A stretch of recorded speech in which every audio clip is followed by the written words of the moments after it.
Thank you. Okay, we're going to reconvene the meeting for the City of San Juan Bautista City Council on January 16th, 2024.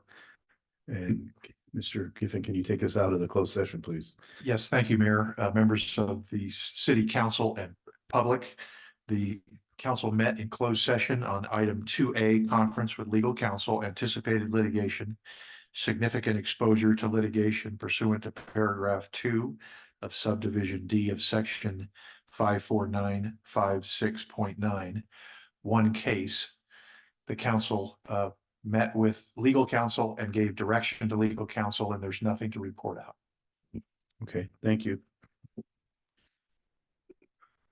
Item number 3, we have a proclamation for the St. Francis Retreat 75th anniversary. Jackie Morris, what's that? Oh, we did roll call. We already did roll call. Let's go ahead and read the proclamation. And it says, yes, let me get this. Sorry.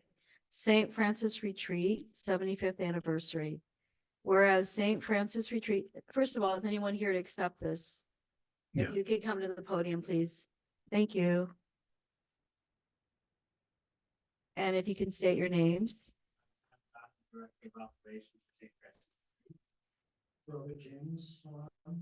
Welcome, welcome. Yes. Whereas St. Francis Retreat is located on a parcel of what once was of the 3 initial mission San Juan Bautista Ranchos, Rancho San Justo, and whereas after the decree of secularization in 1832, the land was confiscated and given to General Jose Castro, who in turn sold it to Francisco P. Pacheco for $1,400. And whereas in October 1855, Flint, Bixby and Co. purchased the ranch, now 35,000 acres for $25,000. 21,000 acres were sold to Colonel Hollister. And whereas in 1947, the Franciscan Friars of California purchased 73 acres and the main buildings of the rancho from the Hedges estate for $100,000 and opened St. Francis Retreat. And whereas is located in historic San Juan Bautista and offers a quiet getaway from daily cares. And whereas St. Francis Retreat Center, a ministry of the Franciscan Friars of the St. Barbara province, provides a peaceful and contemplative environment conducive for renewal of mind, body, and soul. And whereas St. Francis Retreat Center commits itself to stewardship of the earth by honoring and preserving the center's natural surroundings while extending hospitality, spiritual support to peoples of all faiths. And now, therefore, Mayor Friels, on behalf of San Juan Bautista Council, commend and congratulate St. Francis Retreat on their 75th anniversary. Congratulations.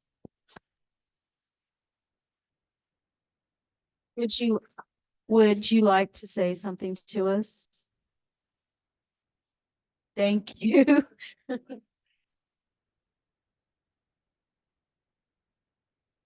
Thank you. That helps. Everybody here is aware of the retreat center and, you know, what we've been through, especially in recent years with the fire and all the support that we've gotten from all of you. You all know Ed, who's not here. I was brought on to be the new director of operations, and he's still in that same role with me, helping us kind of get through. So we really want to thank all of you that have helped us get through it at 75 years, which is a significant anniversary for us. And the Friars and all the Franciscans are deeply grateful and appreciative of all that the city and all of you folks who've done countless things and been up there for a litany of different reasons. Thank you so much for your support over the years. We hope to see you on February 9th. And come have a party with us over there. Thank you. Thank you.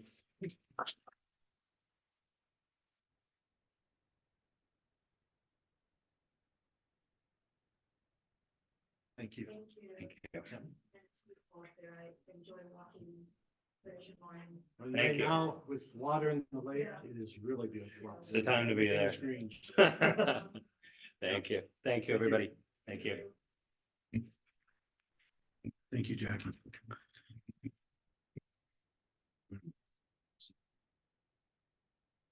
Okay, we have two presentations tonight. The first one is San Benito area's water supply and treatment master plan. It's, Holly Kennedy. Is that who it is? Okay. I'm a strange looking Holly Kennedy. Yeah. Guess I was wrong. Yeah, my name is Steve Witry. I'm the general manager for the San Diego County Water District. I've been in that role for about a year now. Holly's, there she is. She's trying to log on now. Essentially what we're doing is we're through the governance committee, through the water district, we've worked on our water master plan for the community. And we thought it'd be a good idea, a good opportunity, talking with your city manager to present to the city council in a whole. It has been seen by the governance committee before. It's very similar to that, but Holly has presented prepared a presentation that's tailored to your city for this. Holly, just by way of introduction, if she's able to get on there, she is. Holly has been working for water she's been our consultant with HDR for more than 20 years, working on water issues in the area. She doesn't look it, but she's a grizzled veteran. But she is a very good consultant in terms of being able to take complicated issues and presenting them in a way that's common speak for folks. So without too much further ado, I'll introduce Holly, or let Holly go through her presentation. And then both her and I will be here for any kind of questions that the council may have. Holly, it's you. Great, thank you. Can you all hear me? Yep. Yes. Okay. I had a presentation that I was going to share. Am I able to share that? Yes, we just made you co-host, so you should be able to share your screen. Okay, perfect. Thank you. I see that now. Oh, this is so tricky. This is all happening in real time. All right. Okay. So you should be able to see my presentation now. I'm Holly Kennedy with HDR. As Steve mentioned, I have been working with the communities there in Hollister and San Benito County since around 2007. And so been involved in the water world, water, wastewater work down there for quite a long time.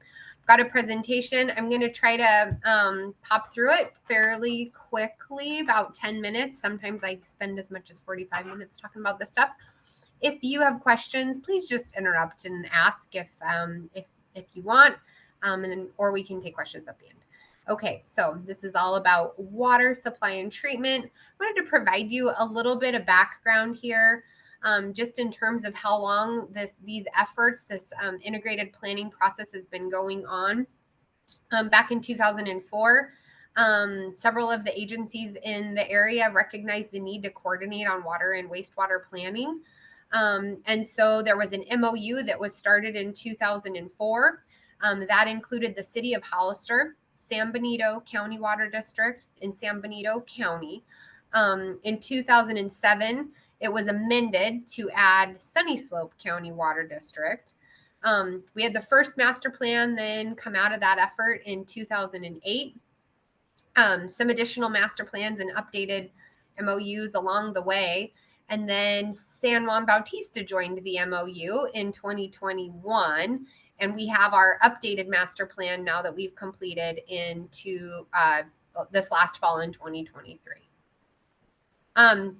Wanted to highlight, this is a great collaborative process. And there has been a lot of really fantastic work that's been done for the communities. That's all. This that I'm showing here has happened in Hollister and the surrounding areas, with the city's reclamation plant, the Ridgemark wastewater plant, upgrades at the LaSalle water treatment plant, a new water treatment plant, and then some pipelines, some infrastructure work to get water to new locations. That all probably sounds familiar to you, because as we look towards the future in the 2023 master plan, San Juan Bautista is going to be able to take advantage of some of that infrastructure that was previously constructed. So in this new master plan that we finished this last fall, we had some pretty clear objectives that we were looking to complete. Those included providing continuous improvements towards achieving improved water quality in the drinking water and recycled water. And when we think about water quality for the purposes of drinking water, we're really focused on hardness. And so hardness has sort of taste and odor implications if the hardness is really high. It's that white scaly stuff that forms on your faucets and on your coffee makers and all of that. And flashback 20 years, the hardness was much higher in many parts of the city than of Hollister than it is now, because we have improved the water quality over time. The second item is to continue efforts to identify and implement water supply options to increase dry year reliability. The third is to provide reliable and sustainable supplies to respond to long-term growth. There's a lot of people that want to move to your communities in San Benito County, so we have to plan for the water to make that happen. Address and mitigate impacts to groundwater quality and supply. And then we also wanted to coordinate with ongoing programs, including SIGMA, Managed Aquifer Recharge Project that San Benito County Water District had underway, and the supply of treated surface water to San Juan Bautista, which was an ongoing project when we started the master plan. The last item there is we want to do all of this in a coordinated way. So addressing these big problems in a way that is regional in nature and coordinated so that it makes sense on the broader scale. As part of the master plan effort, we updated the water demand forecast, which I'm showing here. Part of the update of the water demand forecast included revisiting growth projections in and around the city of Hollister, but also adding in San Juan Bautista's water demand projections as well. And so you can see here that we're forecasting growth in projections from around 6,800 acre feet in 2025 to up over 12,000 acre feet per year in 2045. What I have also shown here is that back to that reliability note that I mentioned 2 slides or 3 slides ago, in a severe drought period where we have a multi-year drought, the reliability of the imported surface water from the CVP system, the Central Valley Project, that's the water that comes over the hill from San Luis Reservoir, that the reliability of that water supply is impacted and reduced. And so one of the things that we recognized through this planning process was the need to really firm up the reliability of that supply for the existing customers, because we're about 1,200 acre feet a year short of the high quality water. We could continue to pump wells, pump groundwater, but then we would have that hardness, the high hardness, high TDS. Some of the wells also have chromium 6 or nitrate, elevated nitrate levels. And so the focus here is that high quality water that we're importing from San Luis Reservoir to help mitigate and manage the water quality for the region. So as we started to think about that, we went through a planning process, a 2-step planning process. This is that process. We established project objectives. We considered the world of options. We screened the world of options down to those alternatives that seemed reasonable, feasible. And then we did more analysis on those, applied our evaluation criteria, and came up with a suite of preferred alternatives or recommendations. Just to give you a sense of all of the things that we considered as we were thinking about really firming up the reliability of the supply, we're really focused on storage or new supplies. So we considered expansion of San Justo Reservoir, expansion of Piscinas. We considered new reservoir options, or there's a project where we considered partnering with Valley Water up in San Jose on the Pacheco Reservoir expansion project. And then the last one there is the BF dam raise, and that's basically an expansion of San Luis Reservoir that the federal government has ongoing, the Bureau.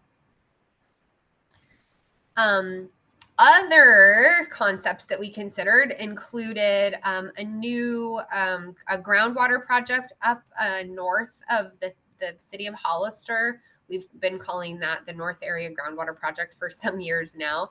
There's some high groundwater up there where we thought there was a concept to pump that water out of the ground, put it into the conduit with the high quality water coming over from San Luis Reservoir, blending that down or blending that together to improve the water quality of the groundwater.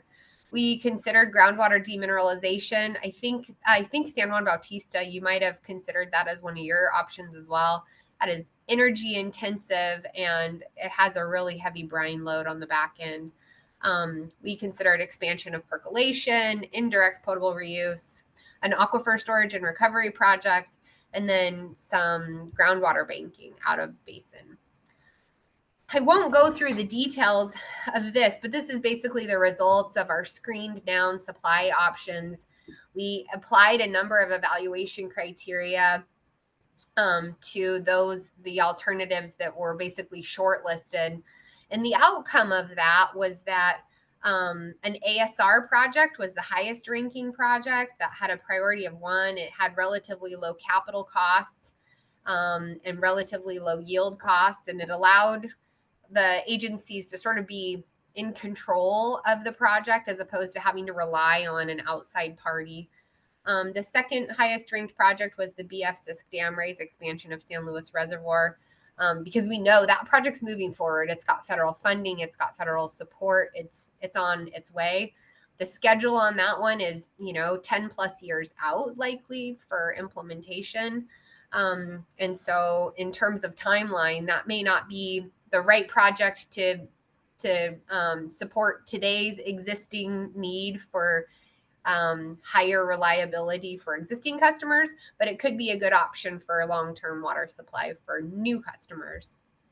And then I'll just move on here since we don't need necessarily go into the details on those. So our highest rank option was the ASR project. The great news is that there is grant funding available for ASR projects.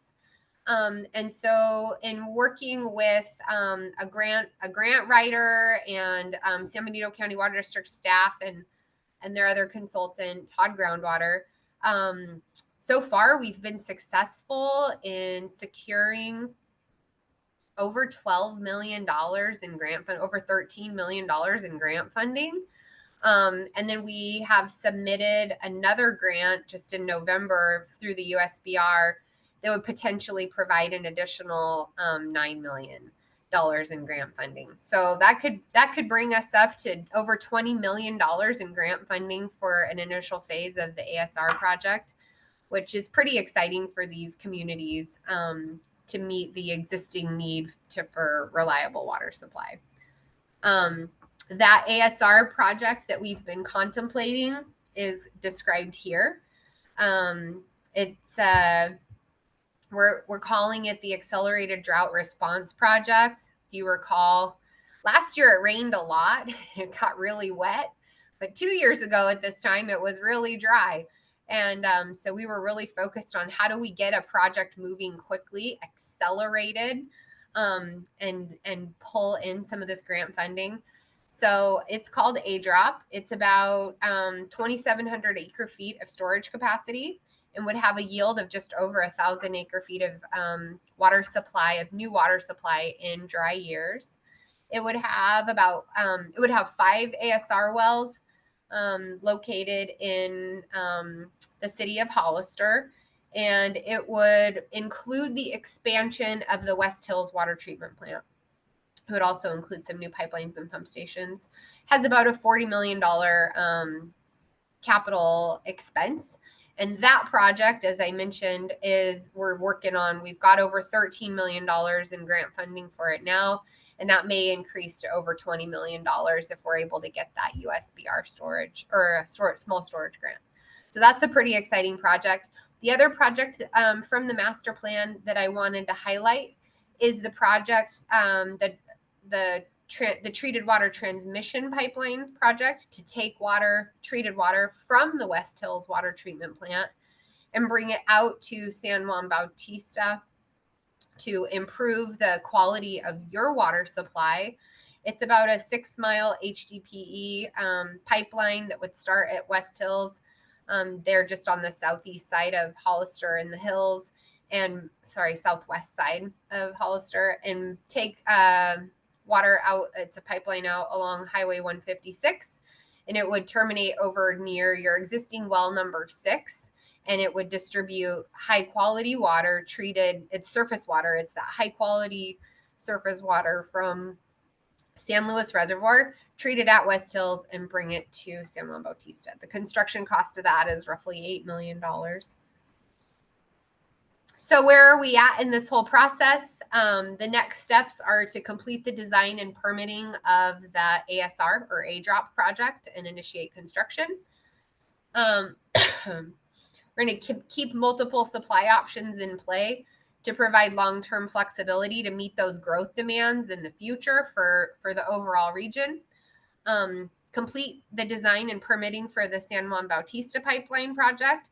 The basis of design report for that was just recently submitted, and so that project is ongoing. Finalize the funding and financing strategies for all of these projects, update the institutional agreements so that it's clear who's responsible for the design and the construction and the long-term O&M respectively for all of those things, and then the payment therefore. Stakeholder outreach, which we're doing some here today, but there's going to be other meetings along the way. And then, as we do with master plans, we will come back, revisit, update all of these things again in 5 years to make sure that we've considered any. Hopefully there's not another pandemic, but strange things happen that we don't see in our crystal ball. So we update these on about a 5-year timeline. And that, I think, is about the end. So if you have questions, I would happily take those. Okay, thank you. Council member questions. John? Yes, I have a couple. Holly said that you're 30% along on the design of the San Juan Bautista water project. Tell me what that entails. Do we have the exact route already planned out? So what we have is just submitted to the city of San Juan Bautista, actually just this last week, so Don can get it to his design team. It's about a 99% version of what's called the basis of design report, which entails a 30% design for the project. We've given it to San Juan staff so that they can look at it if there's any comments before we actually finalize it. So that's what we're at right now. That got delayed for various reasons over the holidays, but right now we're charging full ahead with that. And Don's group's only had it for about a week, so we anticipate getting some comments back from them in the next week or 10 days. We'll finalize that report. And then the next step from that process is to come up with an institutional agreement between the city of San Juan Bautista and the district so that we can ensure there's a payback process. There was a decision made at some point in time, which we're totally comfortable with, where the city of San Juan Bautista has assigned the district to be the project management and construct this pipeline for you all. We're happy to do that, but we need to make sure that the arrangements for funding and financing and repayment are all in place. So right now, the project design report is approximately about a 30% design. On the line that shows up here, there's a couple different options. One of them in green there is a little bit shorter, but it has environmental concerns. That actually is shorter, thereby less expensive, thereby saving rates for the process. However, it's in green because the other areas, the other routing goes through existing disturbed areas, either the road surfaces or existing agricultural land. So what we are doing as a first step, or that next set of designs, is to do a tabletop review of that area to see and ensure that we don't have any fatal flaws or any kind of things that might cause habitat or something that would delay the process. If habitat comes in to delay the process, we use the route that's shown in green, yellow, and various colors along Union Road and through our easements up to the highway. That help? Yes. Going a little further down, I was going to ask, our well number 6 is approximately 45 feet below Union Road. And as you know, water flows downhill quite nicely. And your West Hills water plant, I believe, is about 300 feet up from Union Road. So that's a lot of head pressure. Are you gonna need electrical pumps, or are we just gonna use gravity? And I'm So- hoping for gravity. So the initial thought process is gravity. I think that one of the challenges that we have to overcome is actually the site specific at West Hills is very compact. And I don't know if you've been up there, we could Yeah, certainly I get you guys. It's very compact and very tight because we wanted to minimize that cost right there. So as we look through getting that pipeline out of West Hills, the different directions, as opposed to going down towards Hollister and Sunny Slopes areas, it actually may have to go, if it's gravity, underneath the existing facility, which means a directional bore about 30 feet below grade, which could also be expensive. So what the next phase of design from 30 to 60% is to fully evaluate, does a little bit of pumping have to happen at West Hills to get it up and over and off the hill, so to speak. And then from that point, it's gravity. Okay, great. That sounds good to me. Once we get towards well 6, we're gonna cross a fault. You may or may not know that. Both Japan and the city of Los Angeles, where they cross faults, use something called earthquake resistant ductile iron pipe because it flexes instead of breaking. Have we thought about doing that? So the pipeline that we're actually speccing for this is called HDPE, high density polyethylene pipeline, which also has similar capacities to that to be able to maneuver and move through the ground. One of the things that we'll look at is exactly the fault crossings and where they are and how we can actually make sure we're having the most flexibility and most reliability for crossing those areas. Fortunately, the faults in our area are fairly well defined. We pretty much know where they are and we can design around them. It may be just a flexible pipe would be enough. After we get further review with some more geotech work in that specific area, it may require a ball joint situation. For example, under Union Road, where it crosses the San Benito River outside of Hollister, there's also a fault that goes through that.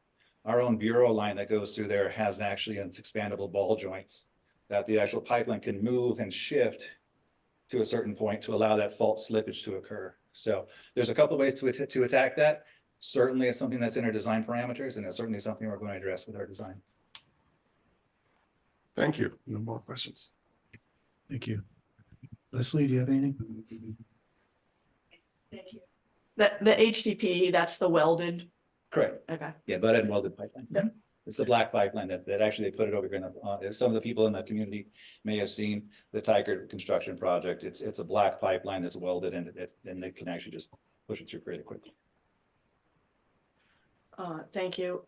So a couple of questions that I had on the graphic slide, we talk about projections for demand.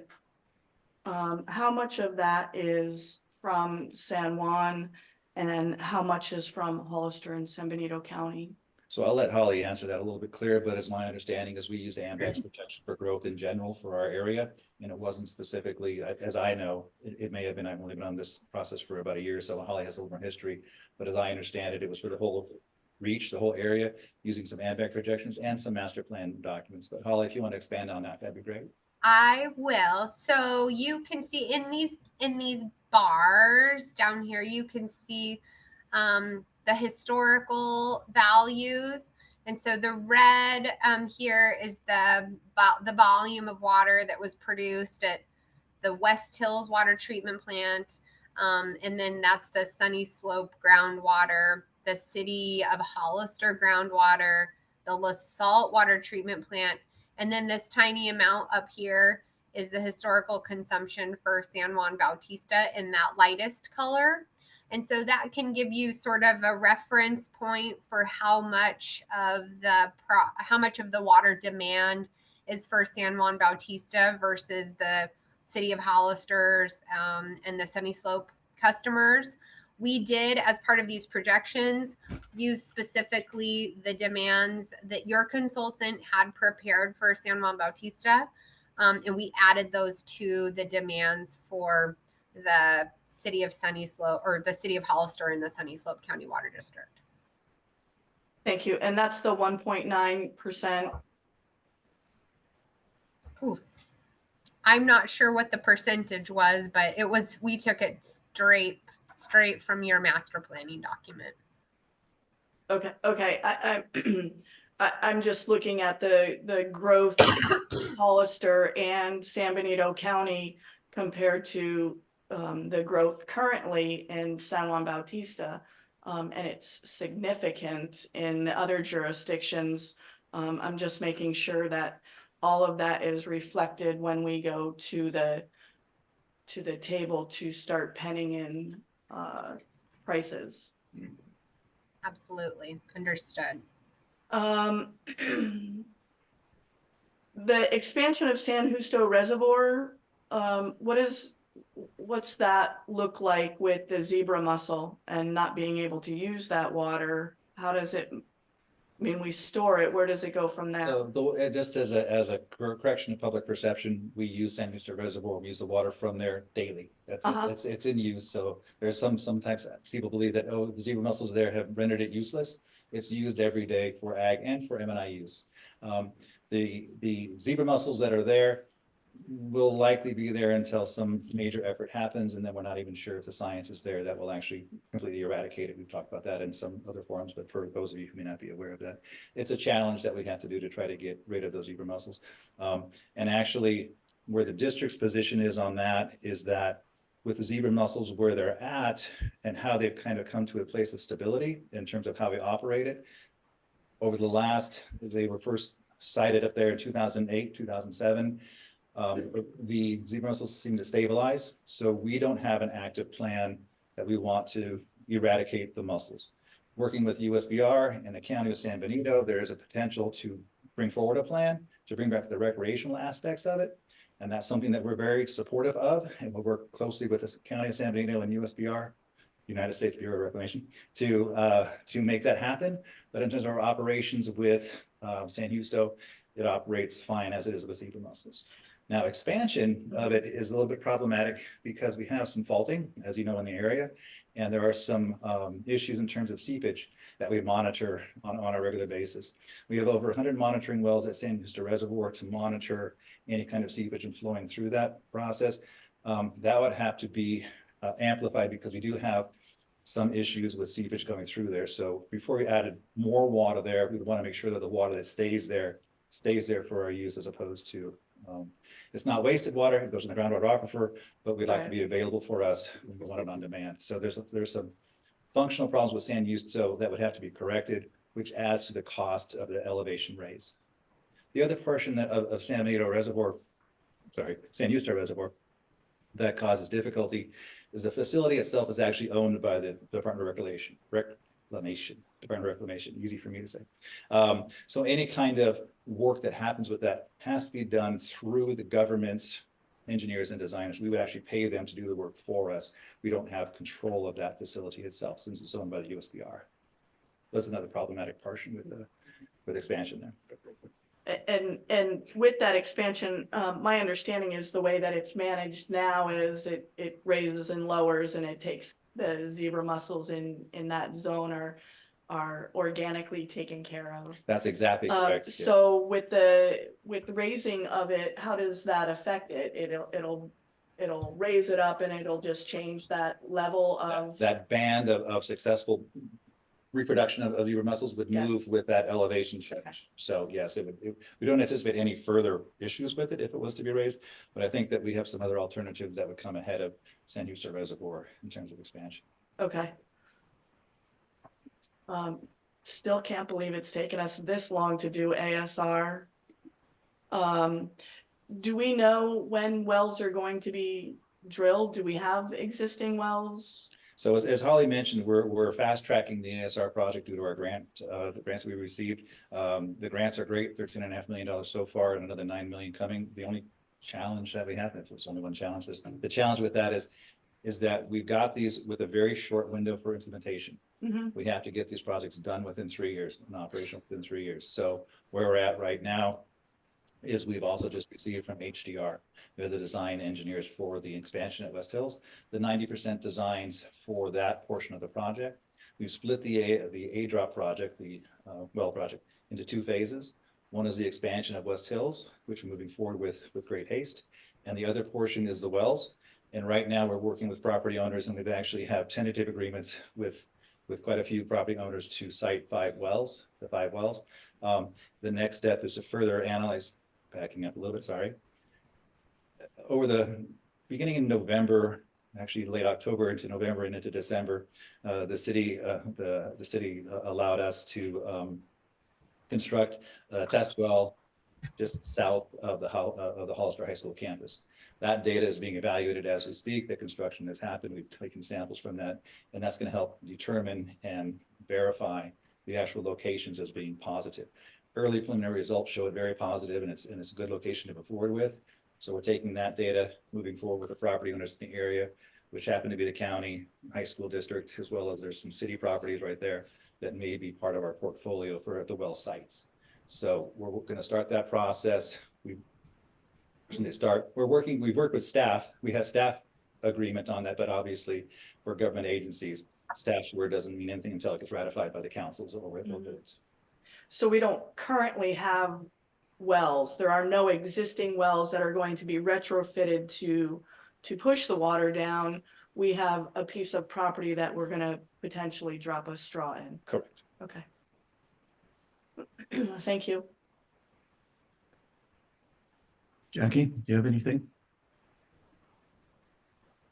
Vice Mayor Jordan, about in comparison to the projected use of San Juan Bautista in comparison to the other districts, that would be in line with our obligation monetary to really look at that. And then I'm new to all these concepts, so I have questions about groundwater concepts. Is this in augmenting what we would get from the West Hills Water Project to tap into the groundwater? And then I had a question about the indirect potable reuse. Is that coming from the waste treatment plant west of Hollister? So I'll start a little bit with that, and then Hollywood can I'll be the batting order, and Holly can slam it home from there, whatever the baseball reference is. Essentially what we have here is the process for aquifer storage is that when we have excess water, surface water, the high quality water, we'll treat it at the West Hills plant, which is why we need the expansion there. And then we'll inject that high quality water into the ground. And then what that will do is it will stay in the location. That's what the testing is for, have it stay in a location relatively. So what'll happen is when it's time of drought and we don't have that allocation coming from the Bureau, we'll take that water, which is a higher quality, and take it out of the ground and put it back for service to San Juan, Hollister, and Sunny Slope systems. So that water that's been stored in that ASR, aquifer storage and recovery, will be what will be fed back towards San Juan Bautista system. It really has nothing to do per se with any kind of groundwater percolation or any kind of reuse from reclamation at Hollister's wastewater treatment facility. When that water from San Juan is pumped along with the city's waste to that reclamation facility, is treated to be recycled. And then the district then takes that water during growing seasons and sells that to farmers, and they can produce they can produce their crops with recycled water. So they're complicated projects, and I know that there's a lot of stuff out there, but the wastewater project and the potable water are related only in the fact that we want to get better quality water to San Juan Bautista, so that San Juan Bautista can meet the treatment requirements to bring their water to Hollister's treatment plant for that treatment. Holly, what did I leave out? I just wanted to clarify. So we did mention on as one of the concepts, an indirect potable reuse project. We screened that project out. At this point, there's other projects that have more economic, lower costs, more benefits than that particular project. And so that one wasn't included as part of our final analysis. It's not shown on this amazing red, green, yellow table. That would have happened, yes, to answer your question. The concept was to increase the treatment of the wastewater at the City of Hollister's plant. And then we would be percolating that into the groundwater basin. But again, it was screened out. It wasn't carried forward any further in the analysis. It's something that we would revisit within a future master plan to see if technology had changed, if costs had come down, if demands had shifted, but it wasn't one of the things that landed on our list of recommendations for this master plan. And just to add one further question, comment to that is there may have seen some stuff in the paper recently about stuff happening in Southern California about direct reuse. That's why, as Holly mentioned, we go through this process every 5 years to see what laws have changed and what things are making more things viable as we progress through time. Thank you.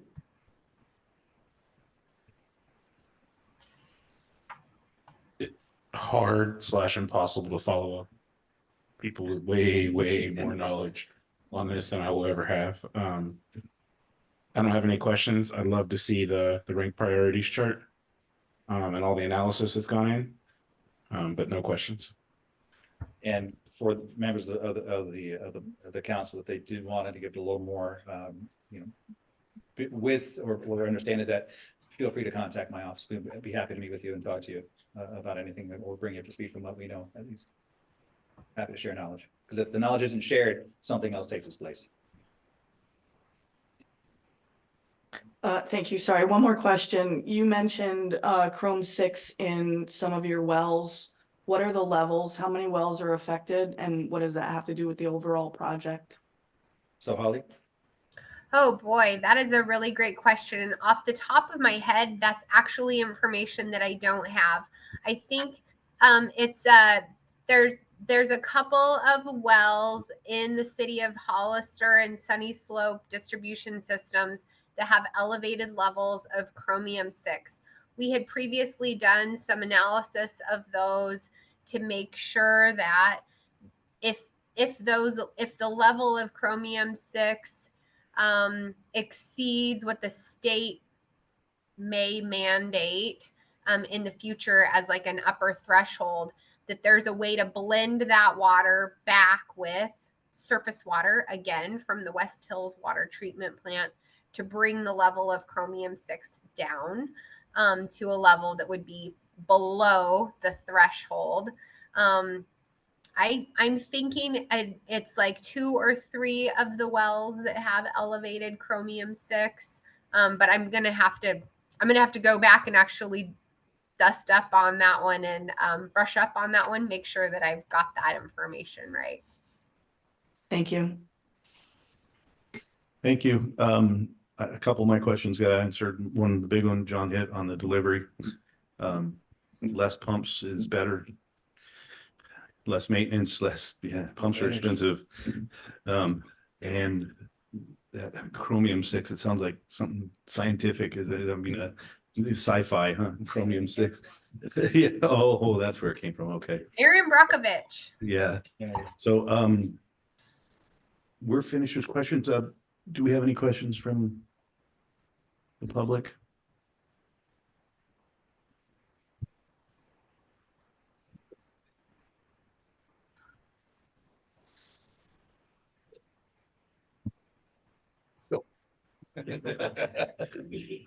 Hi, Michael Ponce, San Juan Bautista, 803 First Street. I just had 2 questions. All the water that we're supposedly going to get from Hollister is Central Valley Water Project.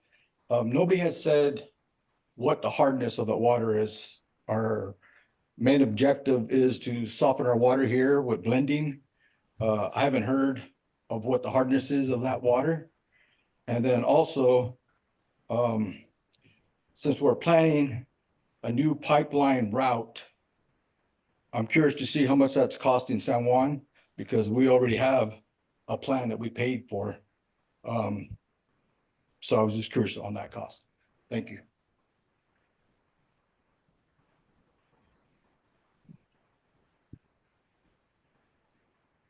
Yeah, if you want to answer on the. Sure. The exact hardness, I'll refer to Holly a little bit for that. It's much softer than the current groundwater, but I don't want to give an incorrect answer. Holly, do you have that number? The hardness of the CVP water is typically around 110 milligrams per liter as CaCO3 in comparison to groundwater, which can range depending on the well and the depth of the well, anywhere between 350 to over 400 milligrams per liter hardness. And then to answer the other part of your question, the entire project design and implementation of the new project, and getting to that point, making sure that the new water, the surface water that's coming in will not harm the existing San Juan Bautista system, to make sure the chemicals are added, to make sure it's the right pH and so forth. That entire project is the $8 million quote that we've shared earlier. Sure, please. Thank you, Mayor. And to dig a little deeper, we have two engineers, specialists in water from MNS, focusing on the blending ratios and the hardness to make sure that we hit those targets. And I was shown a model last week that needs some fixing, thank goodness. But we're on that. We're updating all of our numbers from 2020, and we're making sure that we're still on track. So Great. Liz, anybody in Zoom land? Seeing no hands raised, Mayor? Okay. Any more comments from council? No more? Okay, thank you so much for the presentation. It's obvious it's not that easy. We're just not putting holes in the ground and pulling water out, is it? It's pretty complicated. It seems a little bit more, you know, at the end of the day, it's kind of what it is, but it is a lot of work that goes into making sure we get the right water, the right mix and the right project going forward. So thank you for your time. Thank you so much. Appreciate it. Okay, another presentation. We have San Benito Leadership Institute.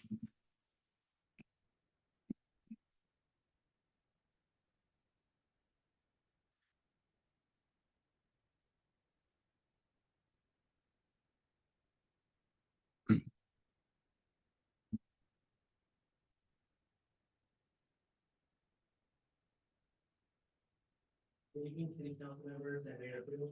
Thank you for allowing us to present a preview of the new leadership development program for San Diego County, the San Diego Leadership Institute. My name is Juan Bautista. So here we have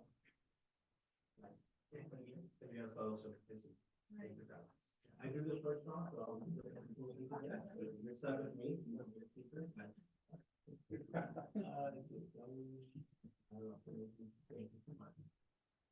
Our committee has been meeting for over a year in development the San Diego Leadership Institute. Our committee members represent government, business, nonprofit, and youth citizens in San Diego County. We all the individuals who have helped us through the year the program. We started this back in August of 2022, exploring the Bruce.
Sorry about that. It was better when it was off, trust me. Okay, another program highlight will be the SimSoc experience. The SimSoc's engaging nature and real world applicability make it a powerful tool with the San Benito Leadership Institute, fostering adaptable and insightful leaders. During the activity, participants are placed in a situation where communication, trust, problem solving, and face-to-face interactions are a must. So I'll just move on. It's okay. Okay, so we are currently in the startup funding of our startup funding stage of our program and hope to launch in 2024. So sometime in September of this year. We have fully developed a budget and anticipate the cost of per participant will be $7,000. However, to keep the cost affordable, we're only asking each participant to pay $1,500. We are targeting 25 participants per program year. To create sustainable and successful program long-term, we are actively seeking outside funding sources, including grants and sponsorships. There have been a lot of excitement about this program. We have been blessed with the support and interest from many individuals, businesses, and organizations who are interested in this program's launch and success. And without the support of the whole community, though, we cannot launch this important program. Part of the things with that $1,500 that we're discussing is that hopefully some of these businesses that have some people that they want to train in this program will be able to pay for that for the employees to be able to go and attend these sessions as well, or maybe offer some scholarships so that people who are interested in this program can apply for that and not pay the full $1,500.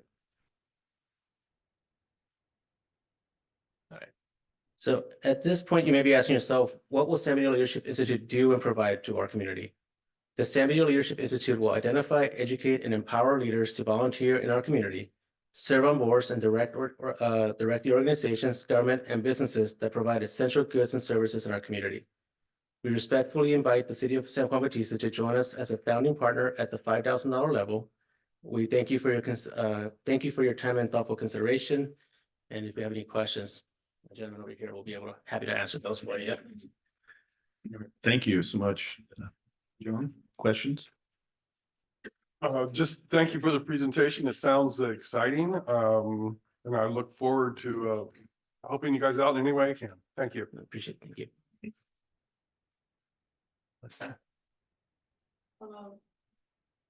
Thank you. Thank you. How are these new future leaders chosen? The program offers 25 seats. You have 50 applicants. So they're going to be screened by a group of our committee members to see which ones are going to be selected for the program. And so we're just trying to, right now I'm currently in 4 different boards. I don't even know which board I'm representing right now today as I'm standing here. So we're trying to find people who are wanting to be able to participate in one of these committees as well. But yeah, there'll be a screening process to see what groups we select and then pick for the program. So it could potentially be folks that this board likes. I'm sorry. Like all of us are going to sign up. Right. There's only one spot, so you don't have a criteria. I believe there's a criteria. Unfortunately, I don't have that information with me to be able to provide that for you, but we do have Dr. Rose, who's leading the program, as well as Brenda Weatherly and Corrine Kepler, who are part of the program. We're developing the program. So, Okay. Yeah, I don't. I just want to. Yeah. How subjective is this? I'm not quite sure how subjective it's going to be, but the reason why we went to 25, initially we wanted to go maybe higher, go 35, 40 people who would be interested in the program. We'd be happy though, if we get close to 25 people to come in and sign on for this program and be a part of it. It's been a few years. This used to be a leadership program that used to be around years ago. And a lot of the members that you saw on the list, for instance, they participated. That's why they wanted to come back and be a part of this. So we're hoping that we can start this program and it becomes something that we are able to sustain, bring back every single year, and then they can pass it on. So for instance, if it's yourself this year, hopefully the next person come on the next year or a couple of you, so we can do that. But yeah, we're really hoping that we can get to the 25, which is why we lowered the threshold just a bit. And we also feel like with the instructors that we have, we don't want to overwhelm it too, where they're not all getting the full experience that they need to. Got it. Thank you. And you're starting in? We want to start in September of this year. September this year? Yeah. Okay. Thank you. Thank you for the presentation. It looks like a lot of ground to cover and it looks pretty exciting. So hope that it gets off to a good start. Thank you. Again, thanks for the presentation. I like and appreciate the effort that's going through and the mission. Like the vice mayor, I would love to see some selection criteria prior to the selection process. But that's just a little as you come back, as we discuss more, having that information will be really useful for us.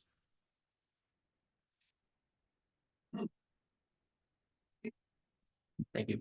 Yeah, thank you again for the presentation. Liz, do we have any public comment?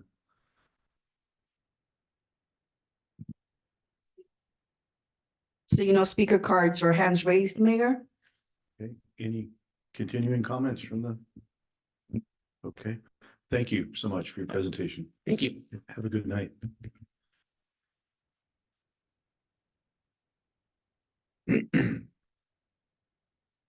Next is item 5, which is a public hearing. Liz, would it be appropriate if I read the resolution, or do we want to just let Don, would you rather just jump in it? Okay, okay. You're gonna read the title? Okay, I can read the title. Okay. This is a public hearing to discuss the appeal filed on November 28th by Cassie and Isaiah Jimenez, owner of the property at 701 3rd Street. And it's an appeal of the city manager's interpretation of 2 municipal codes applicable to the substantial reconstruction of the property. One being the requirement for fire sprinklers, and the second being the requirement for direct connection to the sewer lateral or to develop a maintenance plan for that shared sewer lateral. So these are the city manager's interpretations and generally supporting those decisions made by our city engineer and our fire marshal. And we have our fire marshal on the line with us now to talk about fire sprinklers if necessary, if questions come up. And I'm here to talk about the sewer lateral if questions come up regarding that. But basically, a little bit of background.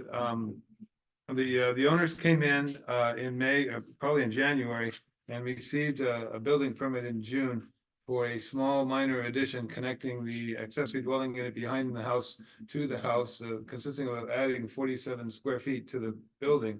But under construction, they ran into terrible issues regarding aged wood and termites, and a demolition occurred that took the project beyond a small reconstruction. And the city noticed that and issued a stop work order. And so the stop work order has been in place now for several months.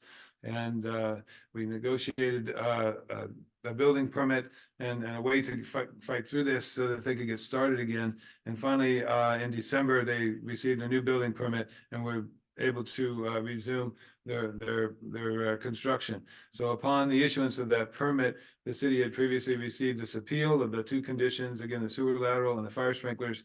And they here respectfully to ask the city council's consideration of removing those requirements from their home and reversing the city manager's determination. So with that, I think we would allow, in terms of the process, a chance for the property owner to describe their feelings on this project and their perceptions, and let the council entertain any questions either from staff or from the owners as we deliberate.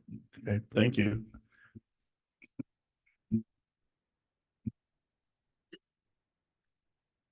Good evening. I'm Isaiah Jimenez. Just kind of touching on what Don was saying, for the sewer ladder specifically, we had plans approved, stamped that there was an addition, but there was a lot of interior work done that was on the plans, removing or changing walls, bathroom updates, attic spaces in the existing house, those kind of things like that. So it was an addition, but there was also other things going on. So our biggest concern with that is that should have triggered sewer immediately because we're doing all this stuff. In terms of the sewer, it was never brought up by the city engineer. It was brought up by our neighbor. We have an email that tells when she told Brian on Monday. Tuesday, we first heard about this sewer connection 2 hours before the planning commission meeting, that it was a new condition of approval. And that was posted on the condition of approval, for that planning commission meeting that night. And that was the first we've ever heard about a sewer lateral condition.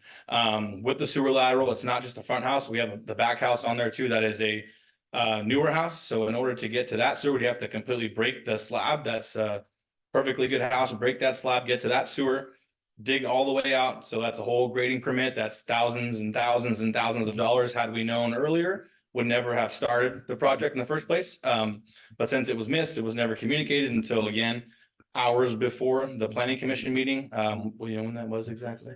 For the second time, that was the first time we heard about it. So that's why we're kind of trying to fight this sewer lateral connection. And even with the sewer lateral, doesn't seem fair that we have 3 other houses on there, but we're the only ones required to connect to it. The neighbor has construction done, was never required to connect to that new stub out.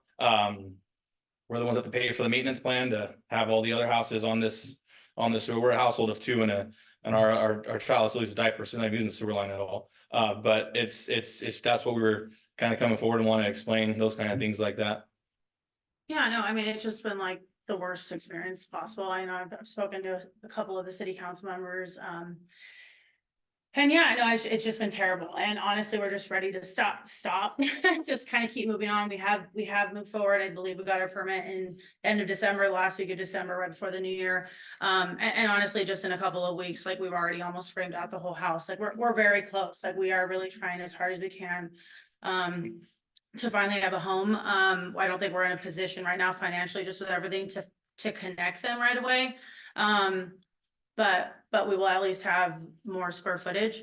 And yeah, I think like, you know, we disagree with the fact that it's more than 50% because we just feel like when you connect the houses, it is or isn't. We've, you know, consulted our architect who's done, he said, you know, upwards of 1,000 projects like in and out of San Benito County. So that was really our main reason for appealing the sprinklers, because we had the opportunity to do so again. It, you know, kind of is either here nor there with the sprinklers, I think at this point, but with the sewer, I think, you know, with the attachments that were included, it did include, right, that it was included back in May, which there states, you know, that they believe that was more than 50% at that time, which I guess just kind of further proves the point about the sewer. Like if it was in writing back in May that it was more than 50%, it should have been triggered for the sewer back in May, right? Because that was the argument now, is that it's being triggered because we are remodeling more than 50%.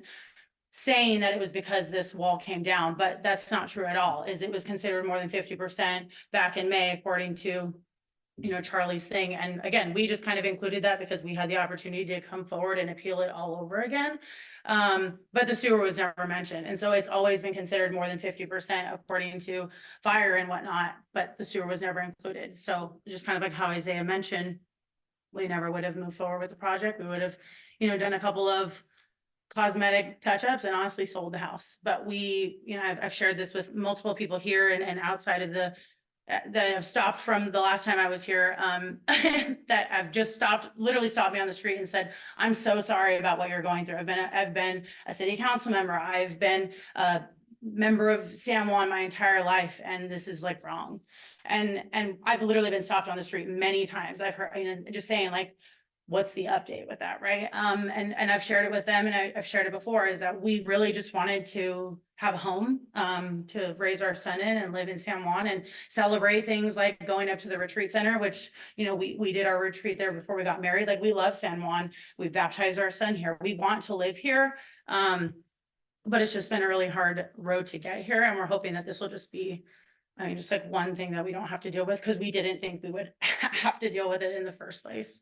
Is I guess kind of where we're coming from. Yeah, I don't know if you guys ever seen our house, but before we started doing it, the back house, the wall that came down, because the back house is 6'1". That's how tall the back house was. The front house was absolutely just, or sorry, the back of the front house. So we're not trying to flip it. We're not trying to make money off it. We love San Juan. We want to live here. We're not trying to do anything wrong. And we just want to, and the sewer thing we think is just, if it had, again, like had it been brought up in May when everything else was triggered, sprinklers, all other stuff, permit process, had it been then, maybe do a couple cosmetic touches, things change, but if we would have had that, $25,000-$30,000 bill to connect the sewer, we never would have done any construction. And it feels like now we're at a down, stopped work, and it's kind of just getting stuck to us. Like, you guys have to do a sewer to continue, those things like that. I know there's other conditions involved with it too, but those also They all fall on come with us. expenses. They all fall on us and those kind of things like that. So. And that's they what- fall on if we sold the house, right? Like if we ever were to sell the house 10 years from now, that will be a condition that we need to, tell someone else, right? Is that you can buy this house, but X, Y, and Z, right? This falls on you now. I think that would be like kind of impossible to sell the house for the future as well. We're just trying to come to a conclusion, live here. The big thing that I guess we're trying to say too had been brought to our attention by a city engineer or somebody that has examined the sewer, that would be one thing, but it was brought by a conversation from our neighbor to Brian. And then again, listed in the condition of approval hours before our planning commission meeting. We had no idea. He let us know. He gave us the wrong time for that meeting. So we weren't even here the first half of the meeting to even talk about the historical part of this house, those things like that. So we were told it was 6, the meeting started at 5. That was when it was discussed, the condition of approval, those things like that. So that's why we kind of want to appeal the sewer connection. I think that's it, right? Why Yeah. not? Okay. Questions from council? John? I've seen your house and been in it several times, as you know, and I can attest to the fact that they did not know about the sewer lateral when I first met them and when I first toured the house. So it was sprung on them. I don't want to. It's hard for me to say that the city should be liable or something like that. But there were mistakes made by the city, and it's true that what the code states that they should have their own lateral to their own stub out, because we redid that 3rd Street 3 years ago. Or was it 4 years ago? I can't remember how long, but anyway, we put in all the stub outs for it. But so far, they're the only ones that are being told that they have to do it. So that's kind of strange to me. And the fact that we didn't even, the city didn't even know to tell them that is kind of also strange to me. Thank you. Sorry, I'm not used to this. First of all, hi, welcome to San Juan. Sorry you're going through this, and I apologize for the whole eating. I hadn't eaten yet and I smelled it. It smelled really good. So you're coming before us now. You've already accepted the whole sprinkler thing. I mean, I think Mentally, mentally, yeah. Mentally, the sprinkler, I think yes. we've just been through such a rigor, and we really just want to close this chapter in our life that we're just kind of like, let's take our loss, If the but sprinklers is the hill we have down, and we'll deal with the sprinklers, but the sewer is what we're really having really hard time. The sprinklers we can probably do, right? But the sewer requires a lot of other work than just having PVC pipe run through your house with an existing water line, right? It's breaking up the back house, completely demolishing that slab to get to that sewer, and then grading it all the way to flow down in. I don't know how deep the front one is, it's marked, but it's a whole grading plan. Then on the historic side, we're not allowed to touch the front of the house. In order to get from the sewer to that, we'd have to cut a piece of our porch out in order to get that sewer lateral to where the stub out is. So we know a whole historic thing about the house, the wall that's falling down. So I don't know if that. Sorry to interrupt. You guys do see a green light there? Oh, sorry. sorry. Sorry, there we go. Yeah, so even with connecting the stub out, we have to cut a 3-foot section of our porch out in order to get it to the stub out in the front. And that's another historic thing, or DPR report, and then deal with all that stuff too. So it's not just, when we talk about this, people say, there's only a $3,000, it's not a $3,000 or $4,000 job. It's, upwards of $30,000-$40,000 jobs, plus grading permits, plus easements and what's the other one when you cut the concrete?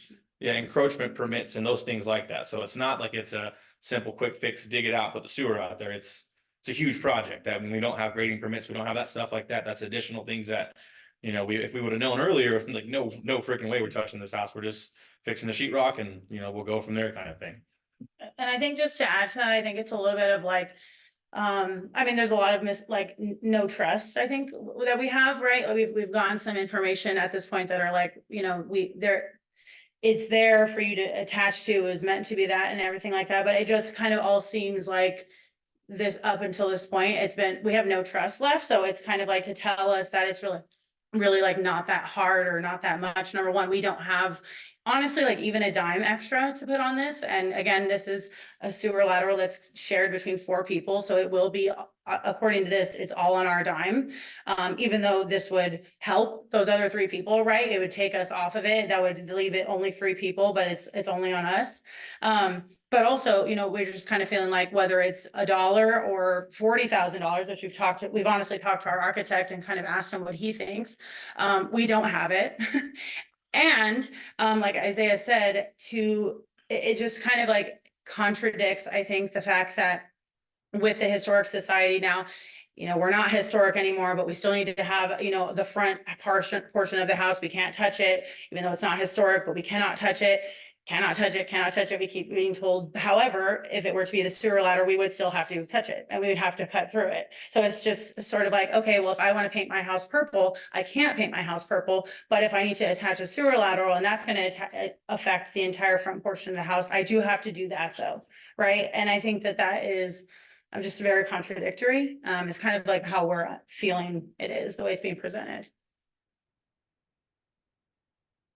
I know we have like some other things on, we appreciate like, trying to work with it, but I mean, we still don't think that it's fair to us to stick this $40,000 tab on us because of a wall that was not structurally sound at all, that was completely dry rotted, termites. When we have routine pest control and they literally said like, this whole wall is terrible, like you need to get rid of it because it's falling down. And that's on the half of the house that we're not working on that we can't touch, still not structurally there and all those things like that. So Where does your lateral go now?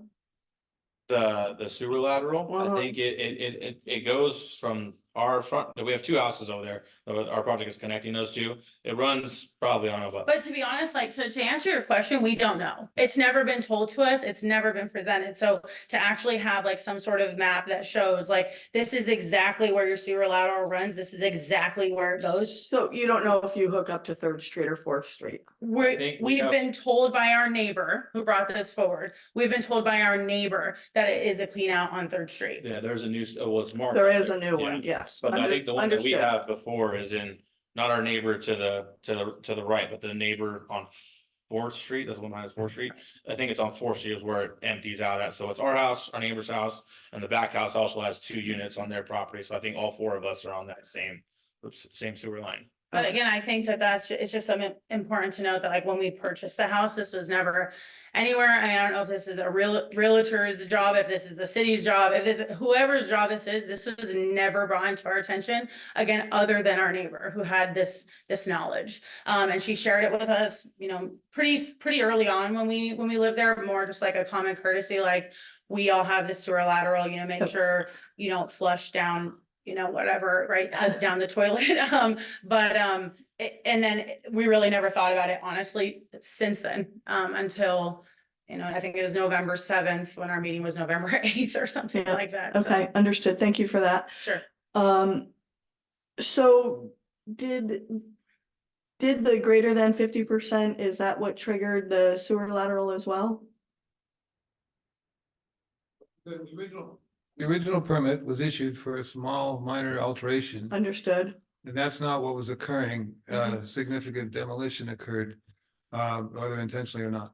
And so that is when both the fire marshal, who can attest to this, and the city engineer reassessed the project.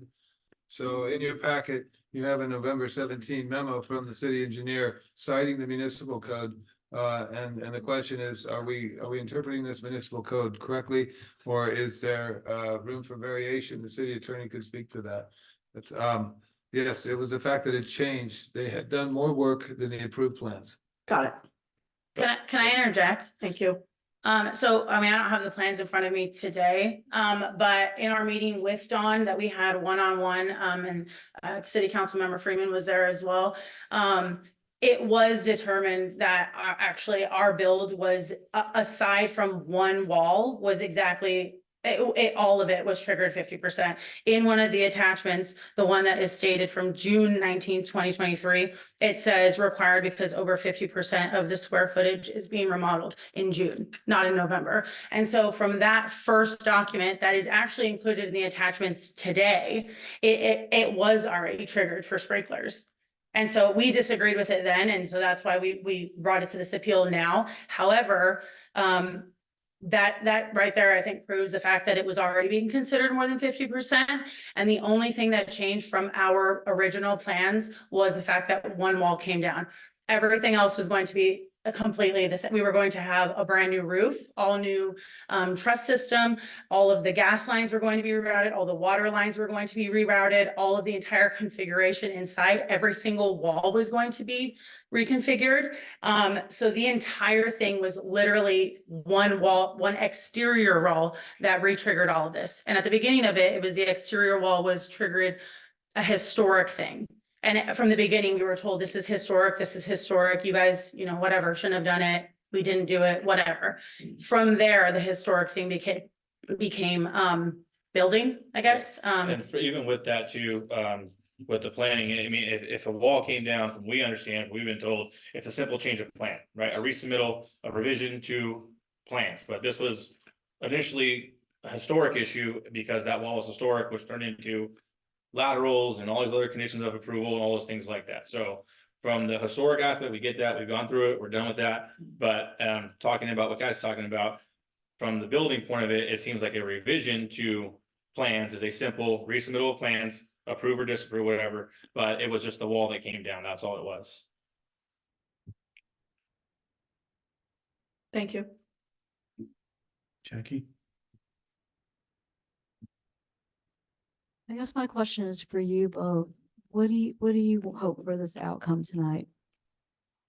To not have to do the sewer and the sprinklers, but I mean, honestly, in a perfect world, like I understand this is a old town, right? And I know, like, yeah, there's no reason that 4 people should be on this, you know, old little sewer line. If I was a millionaire, I would change it right now, right? I think that in a perfect world, I would do that. I don't have the money for that. I would still like it to be cleaned out. I know that one of the conditions was also that potentially we could do like a annual or biannual, or I don't remember what it was, clean out, but it was still falling on us, right? I don't know if the best case scenario is that all 4 of these properties have to go in on it, or if this falls to, the city, right? Like, I don't know, but in a perfect world, it is still cleaned out. We can still, you know, have a functioning sewer system in this old town, but that it doesn't fall to us solely. Or honestly, any homeowner I promise that my neighbor would not love that, right? If she all of a sudden was roped into it, and the other neighbors, right? Hey, by the way, you guys are all part of this cleaner sewer, whether you knew about it or you didn't know about it. So to answer your question, in a perfect world, nothing would fall on us, but it would still be functioning for us and our neighbors that are on this sewer lateral in this old town, right? And then I don't know, someday maybe it connects to a more functioning thing, but I just don't see that happening in our near future financially.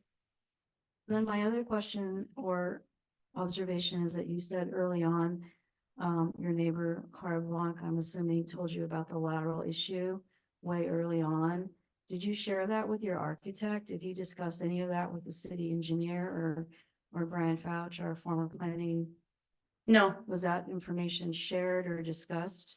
So we were told as a FYI, it was, hey, by the way, you know, we have this, you guys are all connected. Like I said, don't flush any tampons. That's basically what it was. It wasn't a, someday if you guys were ever to remodel, you would have to connect to a sewer lateral. Hey, by the way, you know, this would fall to you. There was none of that. It was more of a, be careful what you flush down the toilet, right?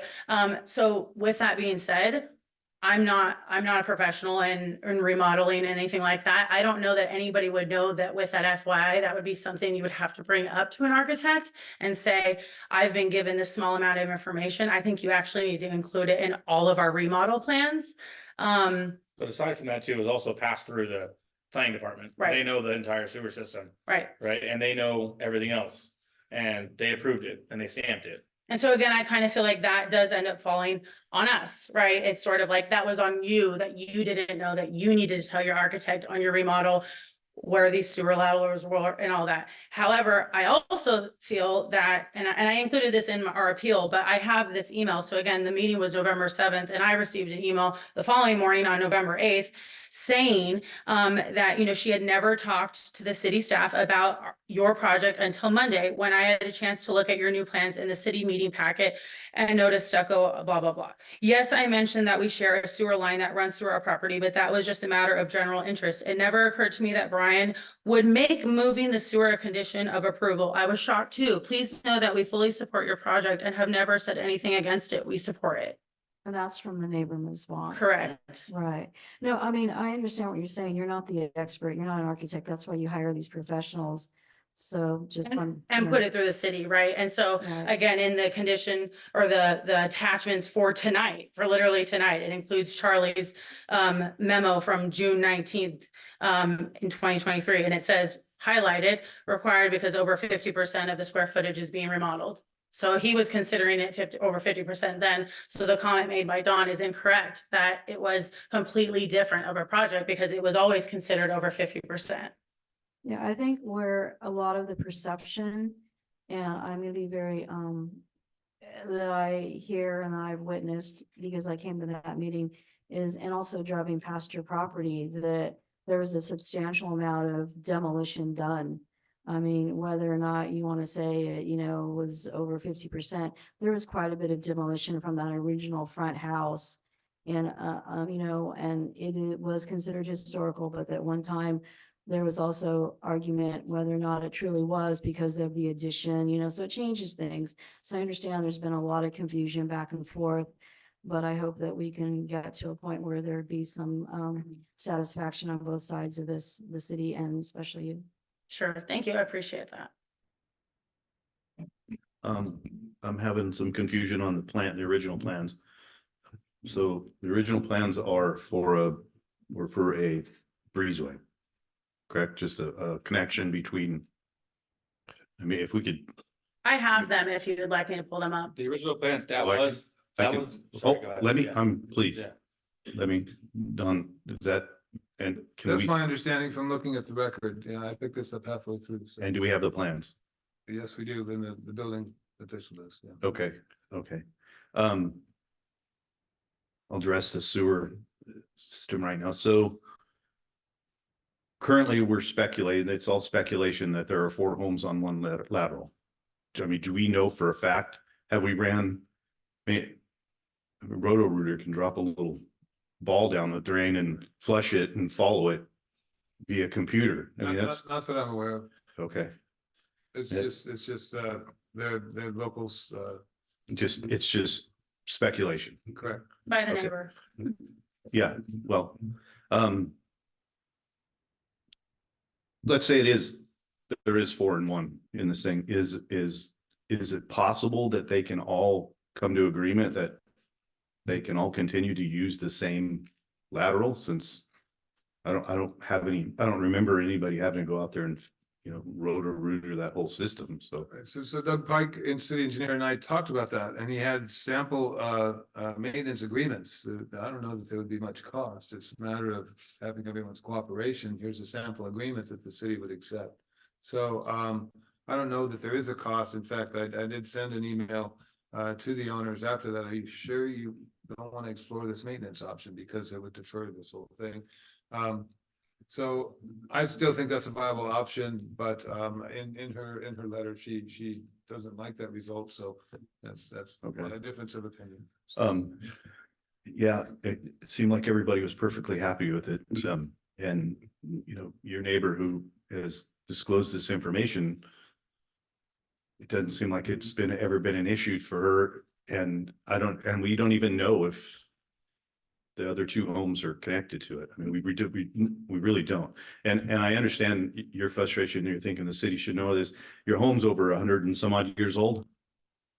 Yeah, those kind of plans just, even in a modern society, unless they're all digitized, that kind of stuff just doesn't stay around anymore. You know, we would have warehouses of plans. Sure. I would love to see that worked out with the neighbors. You know, if you can work with your neighbors, that would be great. Your little resident, the entire roof's gone. From top plate to peak. That right there is over 50%. You got what, 2 walls down? There's 2 walls missing. Well, just 2 walls is 50% of the structure. I guess I just want to include in this is that it is being attached to the back home. So I think our argument was always, 50% of the front house, 50% of the building, because the building permit includes front connection. back. Well, your plans were to connect the houses, but for some reason the roof disappeared on your house. Well, because the plans that were stamped showed an A-frame roof. And that was the stamp plans that were approved. And so everything that we had our architects and those guys, it was planned for an A-frame that didn't, the Historic Society didn't catch it first. And then until we started doing the construction based off the approved stamp plans, showed a whole different roof line. And that our architect also admitted that it was his fault. He didn't, but the plans were stamped and approved for an A-frame house. A-frame on the front existing house. residence, is Yeah. that? It doesn't sound like that's what I'm hearing the original. Original construction was not an A-frame, so. it was. But the plans that were stamped and approved were not offset. We had to recorrect that the second time around after the wall came down. We recorrected it, but the first plan that were stamped and approved were Okay. for an A-frame house. Okay. Be nice to see those plans. I can pull that- that. We can pull them up. Wow, we have a certified copy in our presence, so that would be the one we would go by. So regardless of the fact, municipal code, California Fire Code, you remodel over 50% of the residence and it's fire sprinkler. This is a code that actually San Juan Bautista has had for, gosh, Mike, how long have we had it? 2014, yeah. So this was before even the California Fire Code pushed it through. So confusion there. I don't, obviously Chief Bedolla caught it. And all this came after the fact that somebody went by your house and noticed there was no roof on it or a couple walls. Which probably had a lot of head scratching because, that wasn't the original intent. So I can't make a decision on this unless I see plans. Unless it's just proof of it. That way I can make an honest decision, but regardless, I'm a steadfast with the fire sprinklers. Sure. And,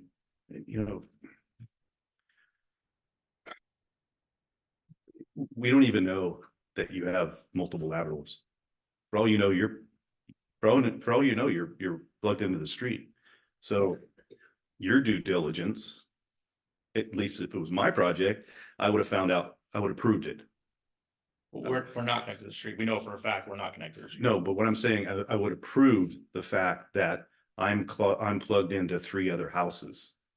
You're just going, it's just speculation that you don't know for sure. Well, I guess the question though is not whether we're connected or not. It's just that we are needing to be connected to a different lateral. Right. I guess I'm missing, I guess maybe I'm not, so And Scott, just to clarify, those are private laterals, so the city doesn't have plans. they wouldn't have plans for that. So as far as you are connected to the street. Which is which street? Right. I mean, and that would be your due diligence to find out where, because it's on private property. When you're on, that side of the sidewalk, that's on you. And then this side of the sidewalk is on the city. Does that make sense? No, I understand, but our condition of approval for occupancy is to connect to Third Street.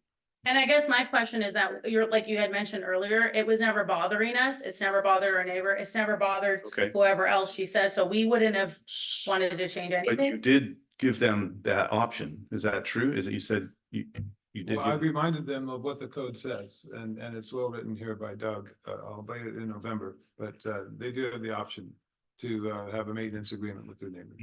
So with that alone, though, if the neighbors disagree, that doesn't mean that. Well, and see, now you're going, if you haven't even talked to them about it.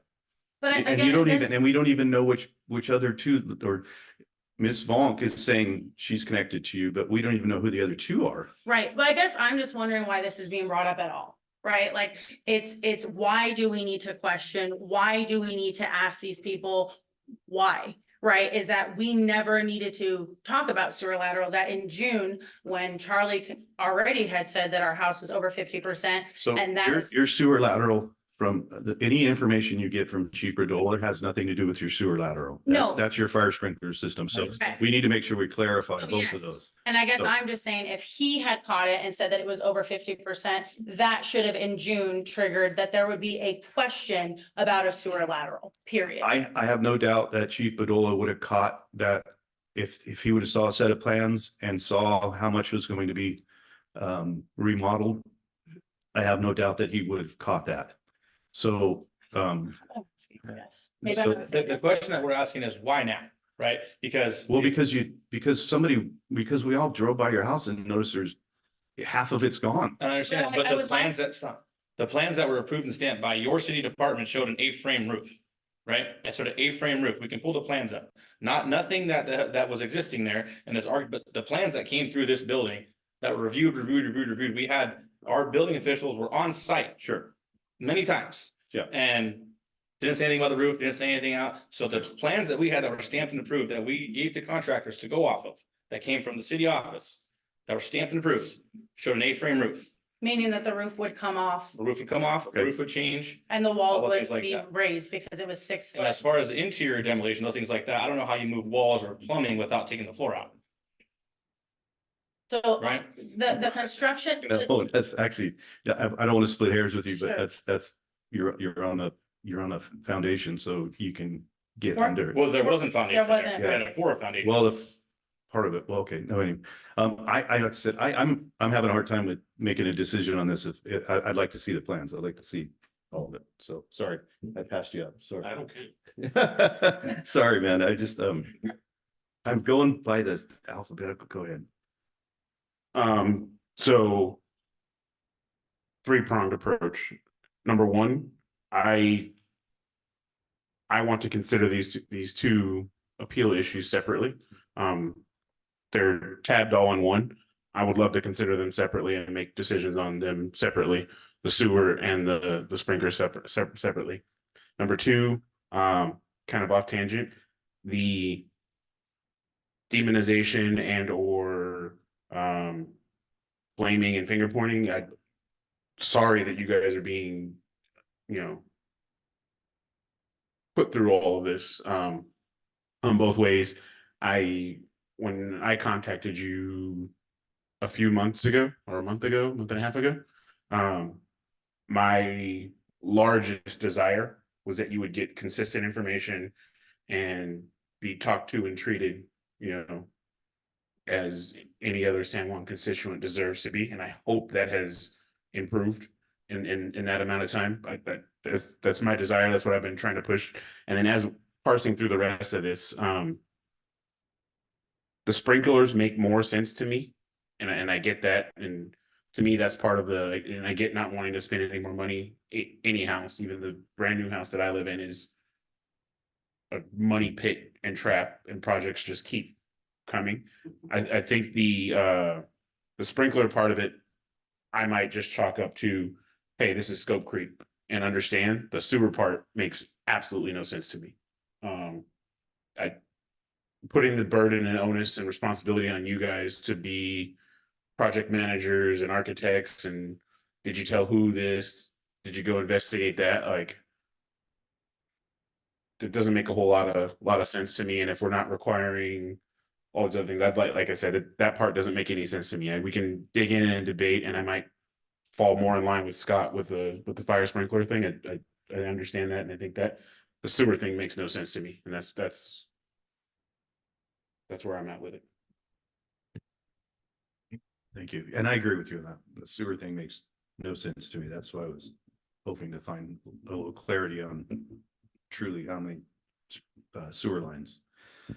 If I may interject. Yes. I think we might have consensus, because I agree with bifurcating the problem. Sewer, one problem, fire, sprinklers, different problem, and maybe taking two votes or whatever, two resolutions, something like that. Let's do this. If we don't have any more questions for them or staff, let's go to the, let's open the public hearing then and see if we have any public comment. Thank you.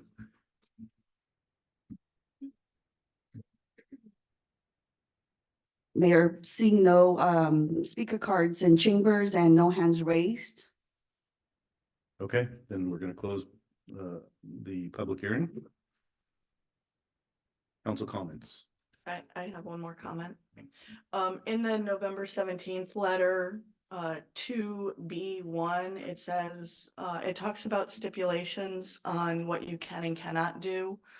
And I agree with the fire service. That's a no-brainer. It's San Juan has burnt before. Anyway, 2B1, the property is transferred to any other entity or person by sale or other transfer of ownership by deed, instrument, or writing. This whole project can be pushed to 40 years down the road when they decide to sell. And with a shared maintenance agreement in place, that makes it a lot easier to swallow. So there's no upfront money coming out. All of this is deferred to having a 100-year-old home that's actually worth $100,000, but in today's market, it's worth over $500,000. Welcome to this environment. Sorry, I live in a 100-year-old home as well. So I know everything that you're dealing with.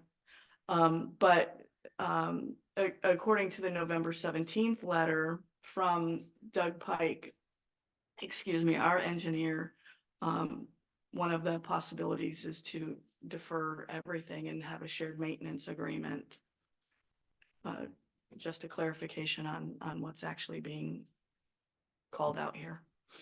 Thank Okay. you. John, did you want to continue on your No, I basically said what I wanted to say, so, Okay. I, any further comments, Jackie?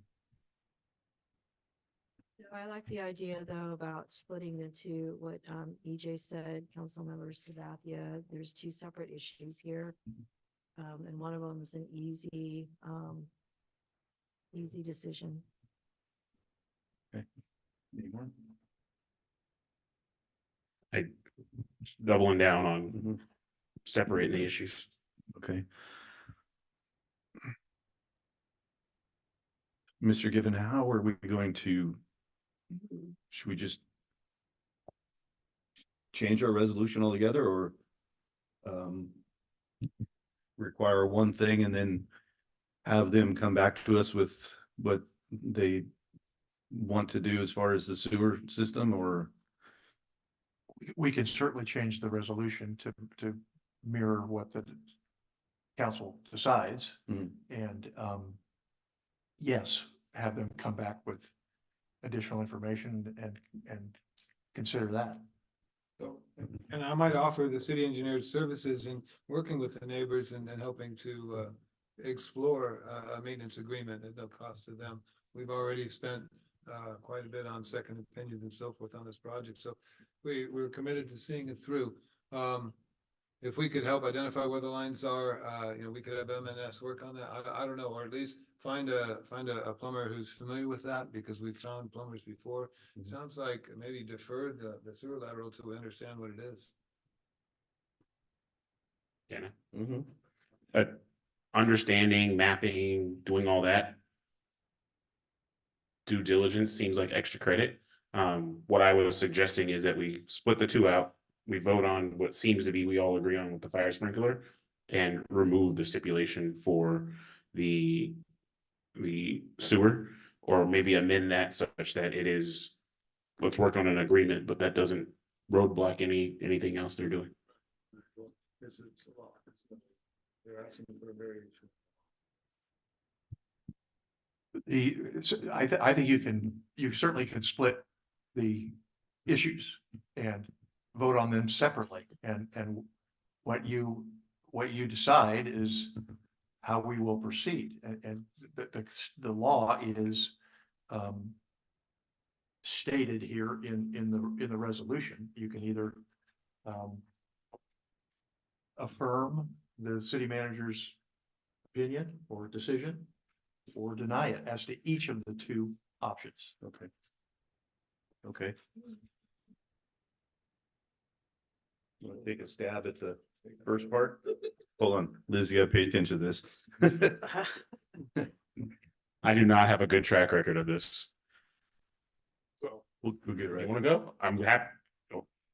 John, take it. I move that we approve the stipulation of requiring fire sprinklers for 701 Third Street. Yeah, we have a second. Will that hold? Is that? So you're denying their appeal. So we have to deny their appeal first. Okay, oh, so we gotta deny the appeal first, Yeah. and then we can recreate another, That's what I would Subs- recommend. Yes, okay, sorry, I should be. yes. So we try that one again. Well, then I make a motion that we deny the appeal. Well, as to the one, As to the, the sewer lateral, would you deny the appeal? Okay, you deny the appeal as to the requirement for the sprinklers. deny In the other words, appeal. they have to Mhm. adhere to the sprinkler requirement. It's a kind of double negative. It's a lawyer's paradise. But let's be clear. Yeah. You're denying that they're appealing, the requirement to, have sprinklers put in. You're denying it. Got it. And you did that. So I move that we deny the appeal to require the sprinkler ordinance. Do you have a second? Second. Can we have a roll call on that one? Councilmember Freeman, Yes. Mayor Pro Tem Jordan, Yes. Councilmember Morris Lopez, Yes. Councilmember Sabathia, Yes. Mayor Frios. Yes, Motion carried. that's okay. I still haven't, I had to write down their alphabetical order. Okay, so now we've got the second half of that. The substitute motion, so, and then. Okay. Let me write that as substitute. So then I move that we uphold the appeal for the sewer lateral And does he have to say Liz, as a substitute motion? as a substitute motion. Okay. Do we have a second? Second. You're upholding the entire appeal, or you're requiring them to come back to, Well, decide about the maintenance agreement? There's really two options. yeah, and it's, as Don pointed out, it's all private property, until we get to where we connects to our lines, so, Either they have to plug into the Third Street drop, or they have to have a maintenance agreement. That's the law. is that, okay? Yeah. Yeah, I think that would be appropriate if you,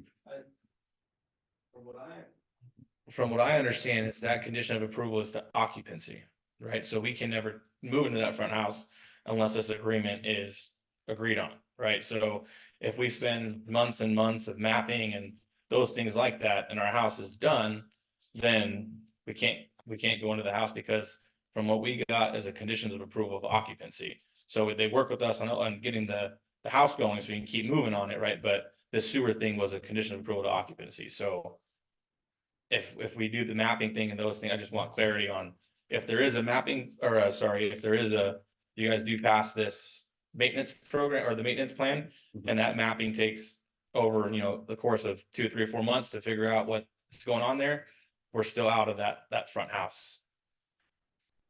And then I'd also like to add, I know I've heard a couple of times that it's the law. In the meeting on November 17th, one of the commissioners, his name is failing me right now, and Dan, thank you, Commissioner DeVries. He actually read it, this law, and he read it because that night it was presented to the commissioners, whether it wasn't or wasn't supposed to be on there. And you guys can go back and kind of watch that, but he read it in real time and said, this here says it may or it may not be required. And he read that on, during that meeting. And that night, the commissioners actually motioned to say no to that. And then later it was brought up again, whether they had the, they had the ability, I think, Okay, to say that. Let's check with our city attorney on that one. Is there any language? Did you? The chapter 5.9, and the city engineer has set it out clearly in his memo that, you reroute the existing lateral to Third Street now, or you have this maintenance agreement. I guess I would just like to maybe revisit eventually what was read that day when the commissioner motioned to say no to that, because he read something different that as he read it out loud said. Okay, okay. Well, you're here now and Sure. we're trying to work with you on this one. Sure. And hopefully we all find out that you're not connected to one or two or three other sections. So, yeah. I have a question for the city attorney. I've received the 9:30 phone call on Christmas Eve from an owner whose lateral is connected to someone else's. And our maintenance crew has worked in the rain till 11:30 at night on Christmas trying to figure this out. So that's kind of my bias in this. I'll just share that with you. Can we compel the other owners to sign a maintenance agreement, or can they? I mean, it's kind of like eminent domain. If someone doesn't want to sell their property, we can compel them. It's for the public interest. Can we compel someone to sign a maintenance agreement in the public interest? I don't think you can. No. I think it's going to be up to them, and it's their, as we've discussed, it's their private property. And if they want to share their sewer and the maintenance obligations of the sewer laterals, it's really up to them. And I'm kind of at a loss as to why they have not been consulted or talked to, or, I mean, the architect or the owners should be presenting those options for us to consider, in my view. Yeah. So just based on what City Manager Reynolds just said, I can understand, that's our city's dime going out there on private property, so then if this situation is where the other owners don't want to go into a maintenance agreement and something happens like this, can the city charge them? Can we charge them? Would that be considered a nuisance, and we'd have a right to fix it and send out bills? I believe you probably could. If you have a spill, then you have a health and safety issue, and of course, we have the right to resolve the health and safety issue. It would behoove everybody to play nice and be in agreement. Agreed. And not have these people spend 30-40 grand to dig up their foundation, just make it simple. Absolutely. So, And Yeah, absolutely.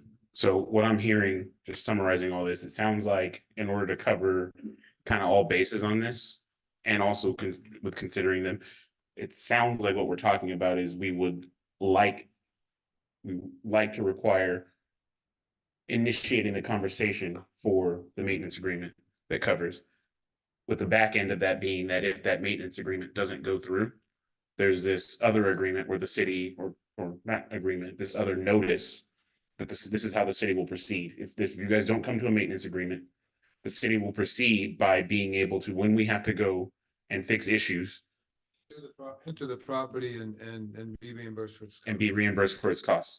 And with that kind of like, hey, we would like you to move forward like this, but if you choose not to do that, if the agreement doesn't happen, we will behave this way. Plan C, right? Like if that happens, they should not be denied an occupancy permit based on this. Agreed. Does that make sense? So we go forward, and I'm gonna let you wordsmith it. I'm just kind of chicken scratching this right now. Sorry. No, I think you hit it right on the head. We go forward with, hey, we're going to approve the appeal for the sewer line. We don't require the connection. We would like you to try to enter into an agreement with your neighbors. If that agreement doesn't come through, we are putting everybody on notice that this is how the city will you know, treat this issue, how the city will respond and recoup costs when we have to do things. That to me seems like all bases covered. Yes, no, maybe so that, you're okay with that? That seems mildly legal to you? Well, we're all five okay with that, with what I described? Yes. I wouldn't change anything, but I would think that we could possibly mail out letters about the possible agreement to those landowners who allegedly are in that. Sure, but that would be a good faith agreement thing. I don't think that needs to go into any sort of resolution. They can facilitate that. Yep. Please, guys, Thank you. guys, please. Mike. I don't want to tell my elder to be quiet. Michael. I'll scoot over if you need to come over here. So, yeah, So that's, can you wordsmith that into a thing? Can I just ask one more thing just to clarify? It might slip off the table. No, I'm just, the occupancy, right? That's not a condition to occupancy anymore? Correct. That's what I was saying. Okay, Correct. just wanted to make sure. Perfect, yeah. Correct. and it does sound like our city manager's offering up the help of our Yeah. engineers to maybe help you find And staff. and staff. And I think it's very relatively simple. I mean, I own a place in the mountains. I had no idea where the septic tank was, and this dude showed up and dropped a ball in the toilet and flushed it, and he was able to fall right to where the septic is. So we can, in this technology, We can. he probably knows more about that than me, the technology part, but yeah, I think We got some find golf that. balls that'll do that. Yeah. We definitely are 100% okay with that. We were just worried about if that didn't happen, then we moved to the $50,000 project kind of thing. That's what we were worried about. Yeah. That's why we were. Yeah. So, we need to, and Liz, I know you were paying attention, but I think we need it actually spoken word here. I think I can do it if you. I think I can too. Oh, go. Let her I go. was gonna say Let go. her- Go, you go. I saw you writing. I did, sort of. So I'd like to make a substitute, motion to approve the appeal for the sewer lateral, based on, an agreement with all entities, that, should an issue arise, that it will be taken care of by, all parties. And if not, the city will take action. I didn't hear the maintenance agreement in your request. Are we upholding the requirement for maintenance agreement? And if Yes. Unsuccessful, then we have the plan C. Would be the city. Plan If, C would if be, there was another Christmas Eve clog, then everybody's going to be affected. everybody's gonna be affected and pay. Try again, maintenance agreement. A substitute motion to approve the appeal for the sewer lateral with an, maintenance agreement in place with all entities connected. And with the stipulation that if the agreement does not come into place, the city will take over.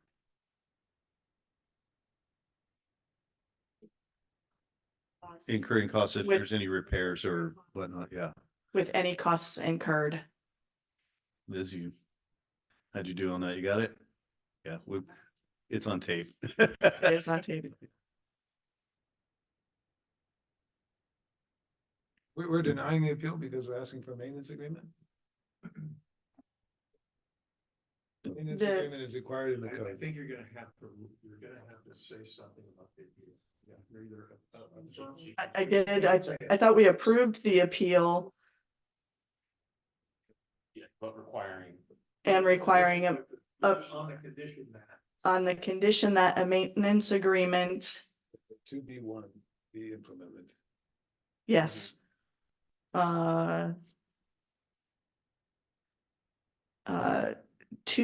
2B1 be implemented.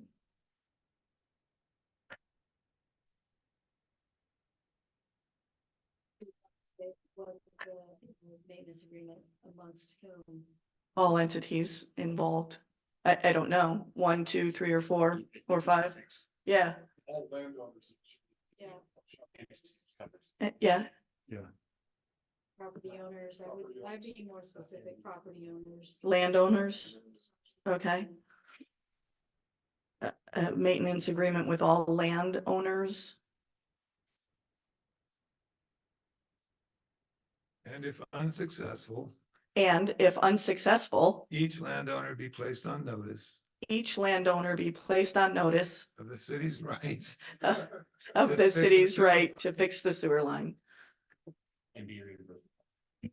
at their expense. at their expense. Perfect. No, it wasn't okay, so. Oh, do we have a second? I second. All right, Liz, take us to the promised land on this one here, please. Councilmember Freeman, Yes. Mayor Pro Tem Jordan, Yes, Councilmember Morris Lopez, Yes. Councilmember Sabathia, Yes. Mayor Frios. Yes, Motion carried. thank you. thank you. Welcome to San Juan.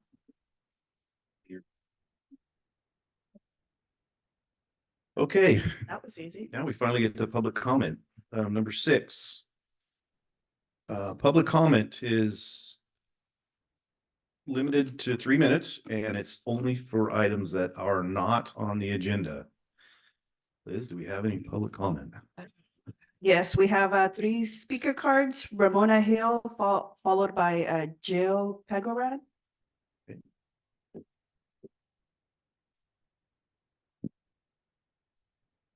Yep, your green light on?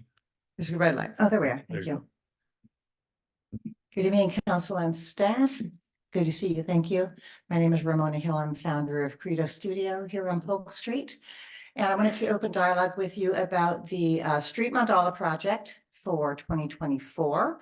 It will be scheduled for April 13th. That is 1 week before Earth Day. So it will be ready as a presentation for what I understand is also an Earth Day event being organized by Caitlin here, our new Parks and Rec. And just a very, very brief history for any of you that don't know, this is a project that was begun in 2019 for the 150th anniversary of San Juan with the mentorship that the city sponsored by River Sauvageau out of Ojai. So she mentored myself and a couple other community members. We did 4 that year.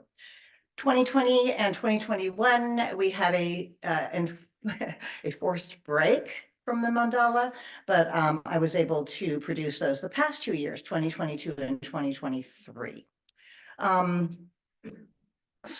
Let's see.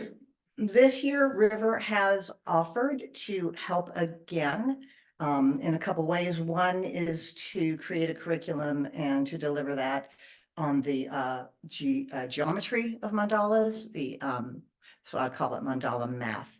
This would be both for the leadership, so myself and Jennifer Colby is my main partner, but also for potentially for any community members interested, definitely for the leadership.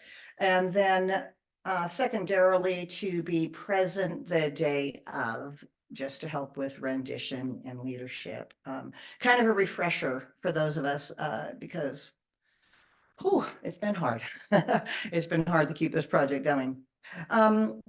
So why I'm before you is that I'm looking for sponsorship for the project. And that includes, basically buying the paint and reimbursing the artists, or that is paying the artists.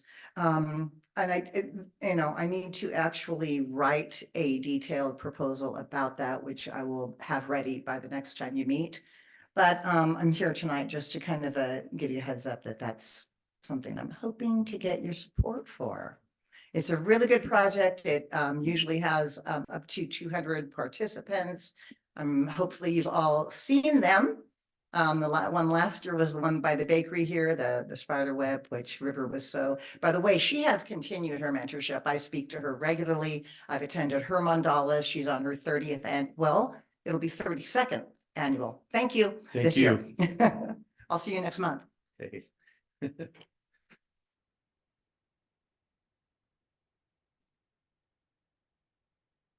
I brought notes. Yeah. Good evening, Mayor Friels and council people. I'm here to give you a quick update on the Spirit of San Juan Bautista, what we're currently working on. And we're starting with next month, we celebrate our 9th year as a nonprofit that supports the city of San Juan Bautista. That's how we started and we're going. So the promotions we're working on, we have a Visit California travel guide that is an annual guide put out by Visit California. And we have a 5th-page ad coming out in that. The guide has been printed and it is in distribution now, and I hope to get my copies to bring you one. So I'll make sure you get them as soon as I get them in. Great, thanks. We also have Sunset Magazine. We have a 1/4-page ad coming out in the February-March issue that is about San Juan Bautista. Edible Monterey Bay, we're continuing with our full-page ad. So we're moving forward with that. We have renewed our membership in Central Coast Tourism. This membership gives us the collaborative discounts that help us afford the maps, the brochures, and the distributions, and also the discounts on the ads for Visit California magazine and Sunset magazine. Our website, we continue to update it. Our calendar of events is in a PDF format now. Until we develop a more efficient way to share, we'll continue to update every 2 to 3 months. But please follow our Facebook page for the most readily available updates.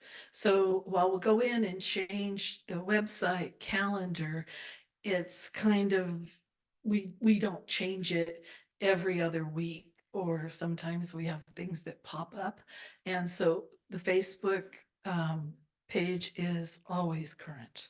So we have 4 short film clips that are currently in editing and ready for KSBW voiceovers and contract for airings. Ribbon cuttings are ongoing. We have another one coming up, I guess, this Friday.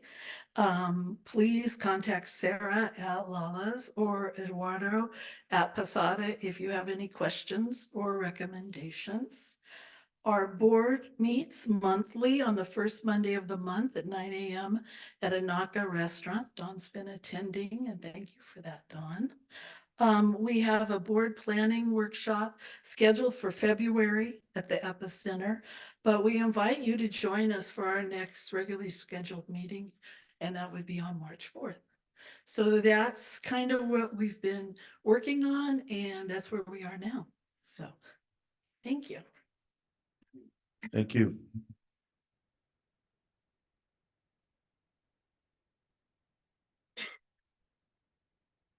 Lori Tinkersley? Make sure the green button is pushed. Yes, the green button is pushed. Good evening, Mayor Fields and Council. My name is Lori Tinkersley, and I'm here on behalf of San Benito County Integrated Waste Management, just to give you some updates on our programs. Last month, we hosted a workshop at the San Juan Bautista Library for San Juan residents to learn about our new website, Resilient San Benito, which has many action items to help community members become more sustainable within their household. Everyone can easily get on, sign up, and get started. We also hosted a cleanup in Hollister last month. We were stationed on the west side of Hollister by Hollister Super. We worked together with several community groups and residents and collected over 126 pounds of trash. And we are going to plan for more cleanups around the county for this following year. And as a reminder, residential fluorescents, paints, pool, yard, and household chemical cleaners, household batteries, used motor oil filters, and more are accepted at our monthly household hazardous waste at John Smith Landfill. This event occurs every 3rd Saturday of the month from 9 a.m. to 12 p.m. Our next monthly event will be this Saturday, the 20th. For more information on acceptable material, residents can visit our website at www.cosb.us/HHW. And as well, we're promoting to join Recology for their first Environmental Days events of 2024. These events include e-waste collection, secure document shredding, and a compost giveaway. On Saturday, the 20th, visit Bergantino Park in Hollister between 9 a.m. to 1 p.m. On the following Saturday, on the 27th, they'll be at the San Juan School from 9 a.m. to 1 p.m. Thank you so much for your opportunity. Thank you. Thank you for the reminder about the waste removal or, being able to dump our hazmat. That's great. Mike, did you get that on the compost? Okay.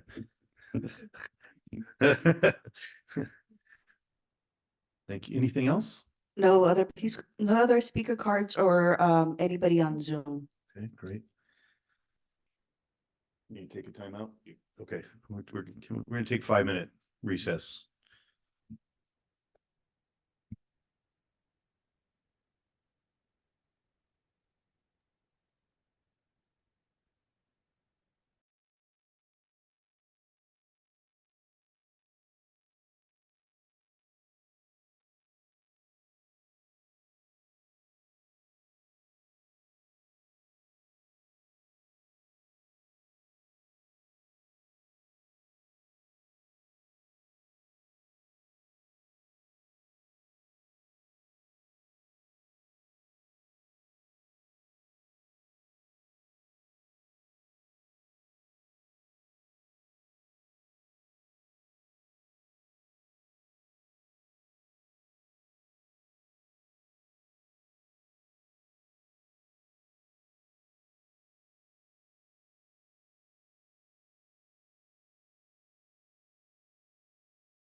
Good.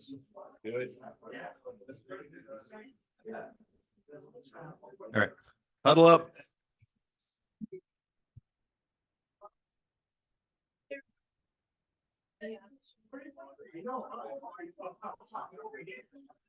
Huh? Okay, let's reconvene. I have a question. Our sheriff's deputy needs to get back on this. Our deputy needs to get back on the street. Are you okay with he given his presentation Yeah. before we go? We do, okay. Sir, would you like to? Please. Please. And is the green button on? Okay, sweet. Can you hear me? Yes. Okay, thank you so much. Alrighty. Appreciate you guys for listening to me. I know there's a lot of important things, so thank you. Not that this isn't important, but good evening. I'd start off with, I appreciate you guys for letting me be here today and speak on the behalf of the sheriff's office, so appreciate it. This evening, I will go over significant reports taken and handled in the month of December.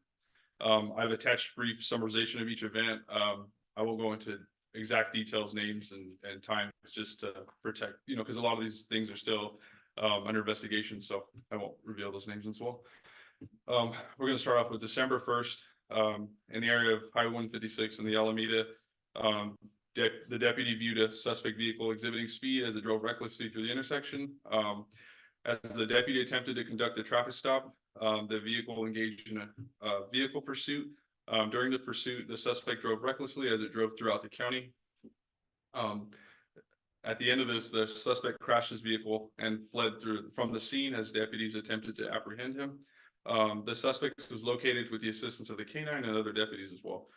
The suspect was determined to be intoxicated and refused to perform a field sobriety test. The suspect had the blood drawn at the hospital pursuant to a signed search warrant, which was signed by the on-call judge. The suspect was transported and booked into county jail. The suspect's vehicle was impounded from the scene and stored for 30 days. At the conclusion, it was evading a DUI driver, warrant arrest, and a traffic collision at the end.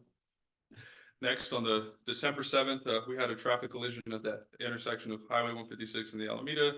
3-vehicle pileup. No parties sustained any major injuries, and all vehicles were towed from the scene. Should put a staple at the corner, not in the middle. Sorry, that's how we usually do it. On the 8th, we had a reported burglary in the 1100 block of 3rd Street. The victim parked their vehicle in the driveway. Unknown suspects were spotted on several security cameras in the neighborhood. The unknown suspects accessed the vehicle and were able to open the garage to the vehicle. The victim's vehicle sustained no damage in the break-in. The unknown suspects stole bicycles and other bicycle equipment from the garage. They are still outstanding. On December 9th, we had a report of misconduct in the 400 block of 5th Street. Paramedics were requesting the assistance from deputies. The paramedics reported to have a physically combative subject. Upon the deputy's arrival, the subject made suicidal statements and other statements about harming themselves and continued to be out of control and show misconduct. Due to the statements, the subject was placed on a hold for further evaluation. The subject continued to be combative and attempted to resist and flee the deputies. The combative subject was physically restrained and then ultimately taken to the hospital to be evaluated more. On December 10th, we had a traffic collision with included misconduct in the area of 4th Street and Mission. So it was a solo occupant motorcycle collision. The motorcycle rider walked away from the collision and attempted to flee on foot. The motorcycle rider was located by deputies trying to flee the scene. The motorcycle rider sustained very visible major injuries. The motorcycle rider refused to comply with the deputy's instruction to stop and be assessed. The motorcycle rider had to be physically restrained by deputies on scene. At the conclusion, the motorcycle rider was life flighted to the hospital due to the injuries sustained from the collision.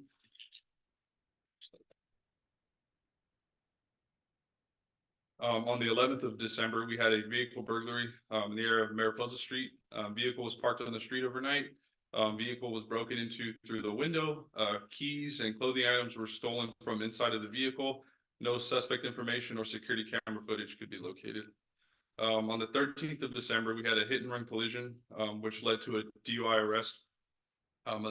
it was at the intersection of the Highway 156 and the Alameda.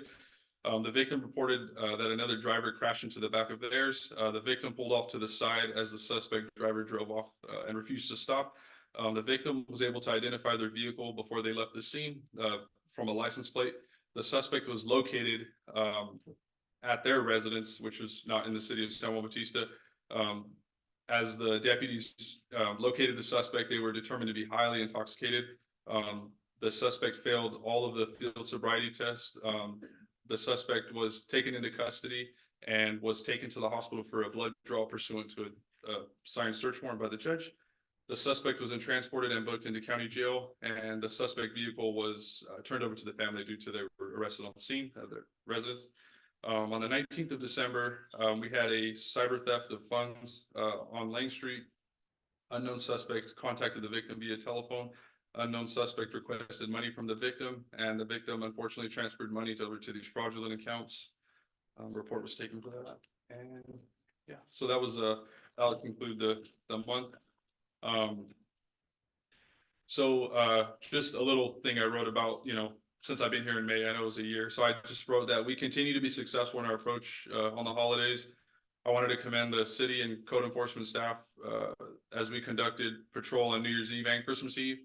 The success from 4th of July was replicated. I don't know if you guys remember from 4th of July, we had no calls for service. So we again had that once again on Christmas and New Year's. The city residents have been, outspoken as they stop us or they say, hey, we're doing a good job. So it's good. And then also to be like, commended by you guys, that's huge.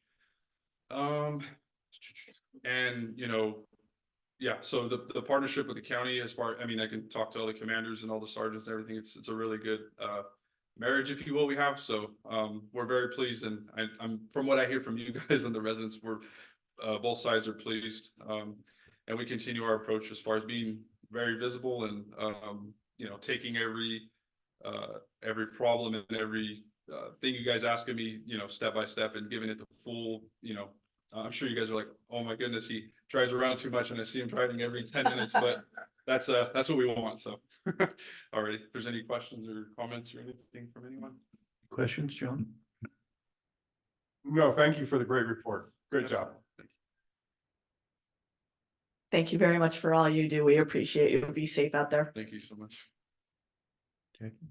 Well, thank you for your report and keeping us safe. All right, thank you. It does seem like there's more than one of you. I'll leave my house and see him driving by and he wave, and I go to the windmill and I come out 5 minutes later. I'm like, and then he's back over somewhere else. So your presence is felt. Appreciate that. I've heard nothing but good things as far as like interactions with people and your activity. So I love it. Keep doing a good job. All right. No questions, just a lot of feedback from folks in downtown. They love the fact to see when we were at the Christmas thing in the historical park, you parked and you got out and you walked around and everybody was like, oh, he's walking awful fast. What's going on? But I was like, no, that's just how fast he walks. And you hit downtown and you popped in everywhere and you jumped in your car and took off, and everybody was just so happy to see you doing that. So thank you. I have a feeling somebody else is going to probably bring this up, but I have seen you sitting on First Street, and we really appreciate that. For some reason, there must be some signs that locals can't see where it says stop signs are optional. because there's some folks hitting this First Street pretty hard, and I have no doubt you've seen it. So I appreciate seeing you up there. So thank you. Yeah. And just to I don't mean to cut you off, but just to talk about the First Street, recently we've had a lot of construction on the outside of San Juan Bautista. So what it does is direct a lot of traffic through. Yeah. But when I know that's happening, and when I come from Hollister, after we log in and everything, I can see where the traffic is going to come from. And I know, okay, people are probably going to try to cut through San Juan Bautista. So those are the days you'll see me sitting on and not for the residents, but for the people that are coming out of town. So just to make sure that they're, when they're driving through, they might try to use it as a speedway, but we'll have other. Yeah. Yeah. No more chases. Yeah. Do we have any public comment on this? I have a quick question. Yeah. The deputy could give us an update on the occurrence of Saturday and or Sunday. There was a robbery this Sunday. Yeah. It was a theft. It was on 3rd Street as well. I won't go into the exact address just because we're still investigating all this stuff and I don't want to put the victim's information out there, but we had a theft on 3rd Street. It was of a vehicle. The vehicle has been returned to the owner, so they do have it. It is there. We were able to or outside agency was able to locate the vehicle, help us out. And just to kind of touch on we've been working on a string of thefts in certain areas of the city. We have been able to locate vehicles and possible suspects, so we've been doing really well with that. The other deputies have been helping me out as well. So just so you guys know, it's not just me, taking everything. My partners help me out a lot on that side as well. So, yep. Great, thank you. Cameras are gonna help big time. Absolutely. People flee in town. Okay, now we go public comment. Yes, Michael? Oh, who's that? I'm just curious how many speeding tickets and The mic, please. Yeah, come up, Mike, so we can get it on. I'm just curious of how many speeding tickets and running stop sign tickets you have given out for the last month. I feel that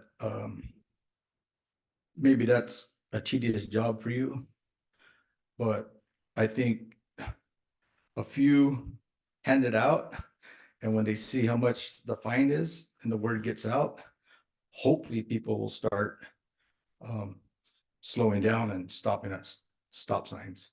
I live on 1st Street. I've seen you parked there before. I appreciate that, and I hope that you are issuing tickets because the word will get out and hopefully people will start obeying. Thank you.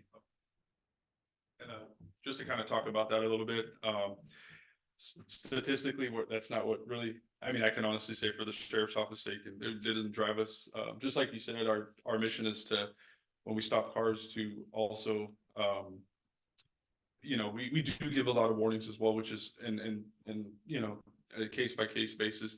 I can honestly say that on 1st Street, every time I stop a car, it's been very, they understand where I'm coming from and they understand what we're doing. And, just like I said, when we have traffic coming through, it's important to make sure that people aren't just using San Juan Bautista as a shortcut. They understand that, it's a small town and there's kids all the time walking through the city. There's people walking their dogs all the time. So, just to make sure they're safe. To answer your question about how many citations we've issued, to me, that's not the important fact. So I would just say that we're very effective in what we're doing. The sheriff's office as a whole, they have partners that come over and help me out big time. So, yeah, I think we're very effective on 1st Street and then also in other areas such as Mission Vineyard and places. And we're kind of lucking out right now the fact that Mission Vineyard's closed because not everybody can take that access road right now. So, but still people are firing through there. So we're just trying our best to make sure people are following the laws. So. Thank you. Any more public comment?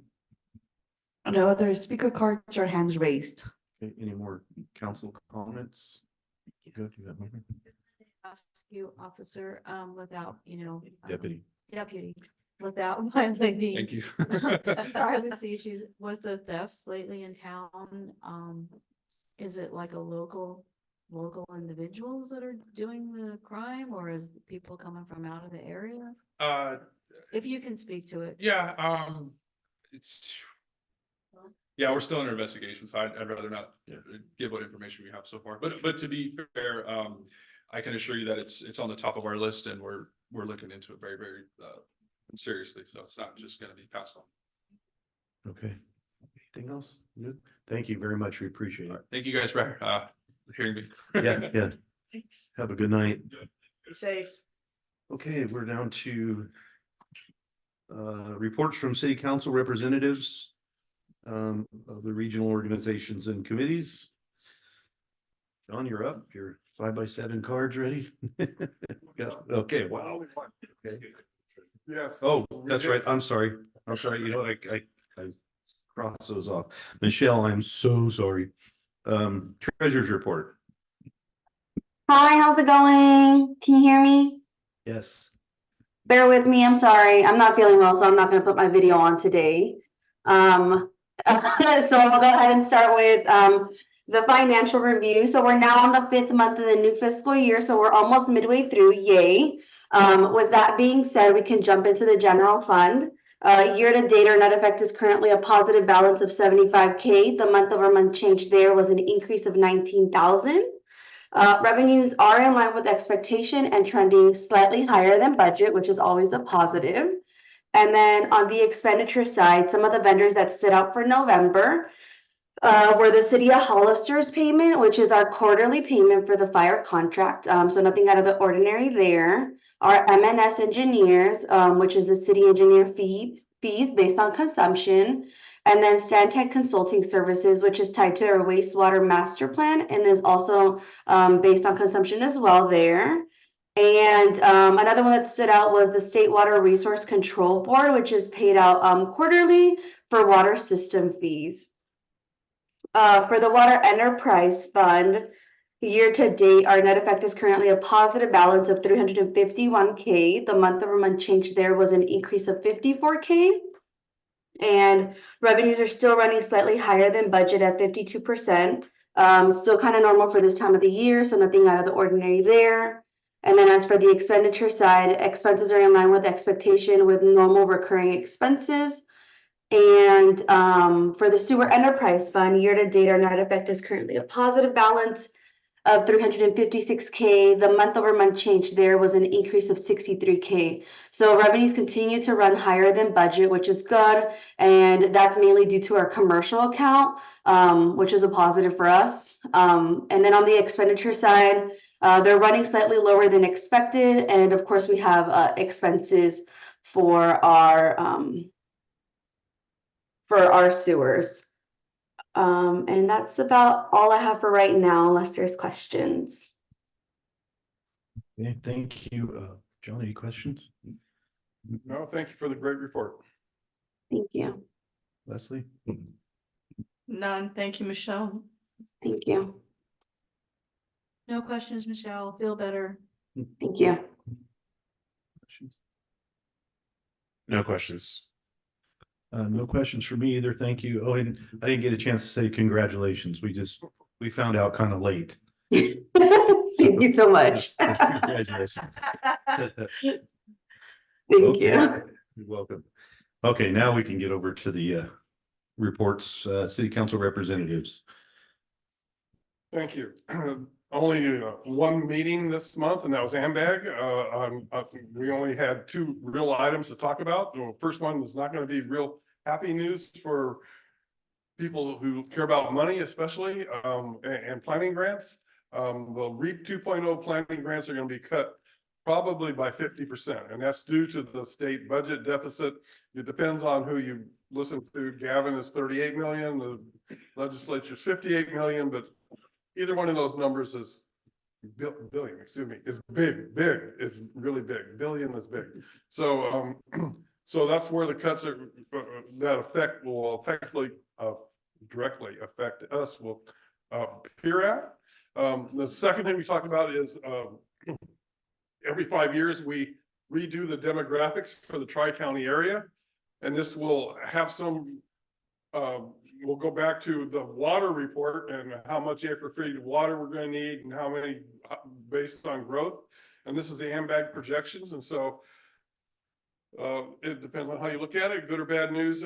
Santa Cruz County is probably going to stay the same. Monterey County is shrinking in people, and we're only going to grow by 1.4%, San Benito County.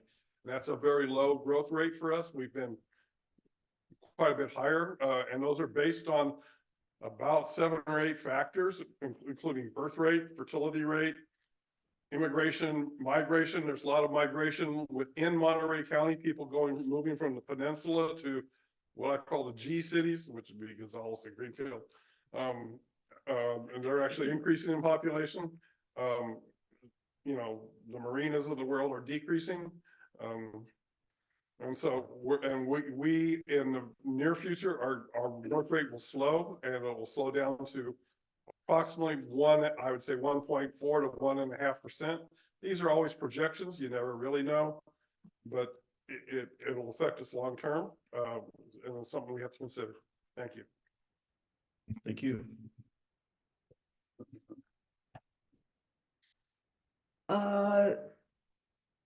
Most of my meetings got canceled. I did go to the seniors meeting. This is a meeting that Mary Edge has every month on our seniors program.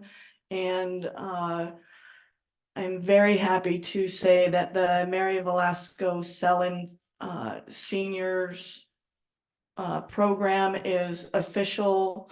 They are officially a 501c3. And that just came about in the last couple of weeks. So congratulations, Mary. And the San Juan Senior Center, the Mary Velasco Selling Senior Center is still working with Jóvenes de Antaño as the overseer.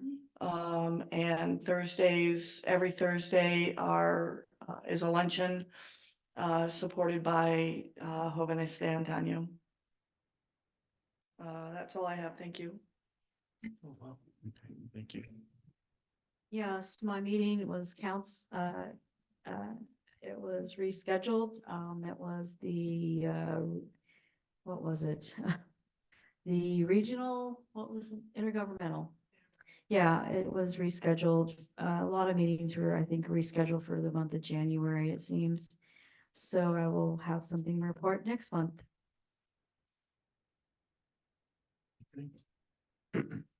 Nothing. Okay. The COG meeting was pretty short. About the only information passed down from Caltrans that we probably already witnessed or been stuck in it, the pothole repairs on 156. It looks like it's almost finished. Some good news. COG, San Benito County COG hired 2 new planners. So our transportation planner, and there's another, and the county transit planner. So we have 2 new ones. As a matter of fact, I think they're going to the AMBAG. You have something coming up with AMBAG, they're going to go and meet some of the players. So we're throwing them right in the mix really quick. So yeah, Benu's doing a great job. We are interviewing law firms on Thursday. So that'll be pretty good. And it looks like maybe I had one member step down, and then we have a new member, which would be Angela Curo, yeah. I asked her twice how to pronounce her name. I still can't. So things are moving forward. It's getting easier to how do I put it? COG was really when I first started, I was like, oh my gosh, there's so much stuff. So we're working on eliminating the Measure A from our realm, because it's done, it's spent, and it's accounted for, and it's gone. So one less meeting to have. And that's pretty much all I had for COG. I'm trying to think that it was a Caltrans did a Zoom, so it wasn't too exciting. Oh, and they landed a grant. There was a big grant landed for the wildlife crossover at Rocks and 101. So it's going to run through that. It's going to be kind of cool, because the ranch on the other side, on the southwest side, is all open space now, or ag trust. So somehow a lot of these large animals figured that out. So the migration from the Santa Cruz Mountains is moving. So they need to get these overpasses in, because they've had a couple mountain lions struck. And the concern, of course, is nature and people getting terrible view accidents trying to avoid this stuff. So that's I think it was a $20 million grant. So it was pretty impressive. So I've seen these things in Montana and Idaho on the big elk migration routes. It's really cool. And it's like, how do they know to use that? You know? Yeah, I know, they're just going right over. So that's something kind of exciting coming up. And that's all I have for boards. Okay, and now council announcements. John, do you have any announcements? No, I do not. Thank you. Okay, Leslie, announcement? I do not. What? I know, Wow, whoa, unprepared. Jackie? Just to repeat what Vice Mayor Jordan said, every Thursday it's the senior center luncheon. They love bingo. You can come, even, you don't have to be a senior, you can show up and just mingle with them. They love company, they love bingo, they love surprises. Even if you wanted to, if you play an instrument or you recite poetry, whatever, juggle, they'd love that too, just show up. They're really a fun group.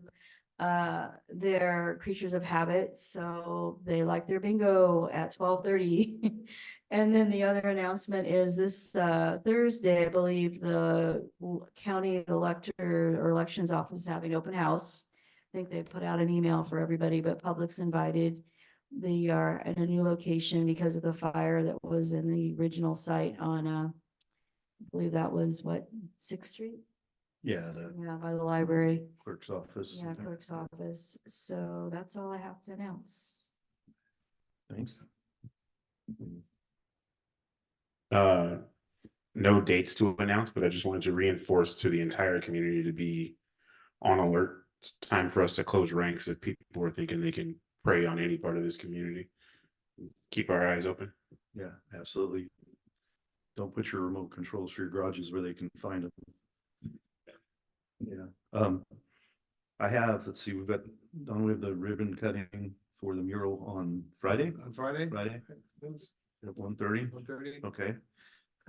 Also something I'm gonna participate in, the San Benito County Amateur Radio Association is doing, on February 10th, is doing their, it's called a ham cram. It's a study session and, the test to get your ham radio license. So I've been refreshing all the ohms and all the electric circuits and all that stuff. It's been actually pretty fun. So, they're really pushing, they want more ham radio operators out there. It starts at 8:30, I believe. Hold on, I can look real quick. It is at, that's a good question too. Hold on. Sorry, and this is to become a certified, Yes. okay? Yeah, you get your first, you do your application at the FCC to get your license, and they'll give you a license number, and then you go on the county's site. I guess that I have it. Sean Fitzharris has been pushing me on this one. Oh boy, I'm probably not gonna find it now. Let me get back to you on that one. That's totally fine, thank you. Yeah, I can get it before the end of the night. Yeah, so sign it's relatively easy. The class is only $25. So I think it's at the community foundation, but I'll double check on that one. So, and that's about it. I contacted the Monterey Bay Aquarium because normally about this time of year they do a couple the Tri-County free days. You get a free pass, and apparently they're not going to do it this year. So I was kind of bummed out because I wanted to go to the aquarium. Yeah, I called her and she's like, "Oh, where did you hear this?" And I saw the news somewhere. She's like, "Oh," so yeah, we're no free days this year at the aquarium. So okay, next up, city manager report. Thank you, Mayor Fields, members of the city council. Liz, do we have that? That's all right. Oh, there it is. See it. Okay. Yeah, okay. Great, okay. Just a few slides. We spent some time with the offices closed in December and sure. There you go. Sorry. We were both trying to do the same thing, so get out of your way. So just a quick update on HR. We were successfully retired at maintenance worker 2 in the past month, and we've closed an in-house recruitment on Friday, the 12th. And we have a great applicant for that position. So we look to fill that position permanently, finally and at last. Interviews for the community safety coordinator began last week and continued today. That's being conducted by RGS, but they'll come forward with a top 3 candidates for the city to interview. Recruitment for the community safety officer has been opened by RGS. We've approved the revisions to the job description, and we're ready to roll with that position. And Liz is trying to schedule interviews with the admin assistant, hopefully this Friday. That was the goal for Liz. We hope the city of Hollister recruit a new assistant city manager. I confirmed that the city manager has not made a choice yet. And then he turned around and asked me to help recruit for a new fire chief. So I guess that's in our best interest since they live next door to City Hall. And as I said, the offices were closed. At the last Rotarian meeting, I just shared with the council that there was lively conversation about a new bench for 3rd Street in honor of Richard Ponce. Didn't want that to surprise anyone. So anyway, I just send that out there. So we're working to remove the one last parklet. Both Rich and I have talked to the owner, and there was some confusion about her interpretation of the policies that council adopted that went into effect January 1st. So we had success. Some of the parklets were removed, but the one remains, and we're still working with that owner. We approved the Mission 10 event for January 27th of this year. That's a great running event. I've been able to participate in the last few years. I don't know if I have it in me this year. The city will be hosting the Monterey Bay Area Managers Group this Friday in this chambers, and that's great. I hope we have a good attendance from the 18 city managers in the area. I've been attending these meetings once a month and learn lots of great things. Many of those things I bring to the city council. The city, in reference to the security camera system, the agreement was signed 2 weeks ago, and they should be installed in the next 3 to 4 weeks. So that'll be good timing for our new community safety coordinator to come on board. We are setting up temporary planning services via contract, as was referenced earlier.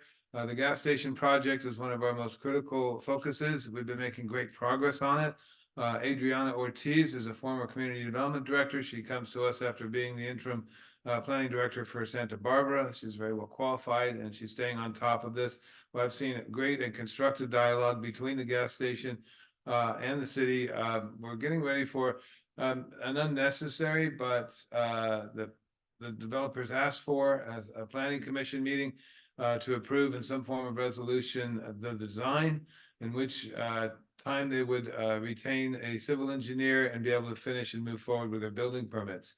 So that's been a bit of a hurdle because the developer had a different process in mind than our typical planning process. And in fact, Adriana's typical planning process come to the commission with a complete package.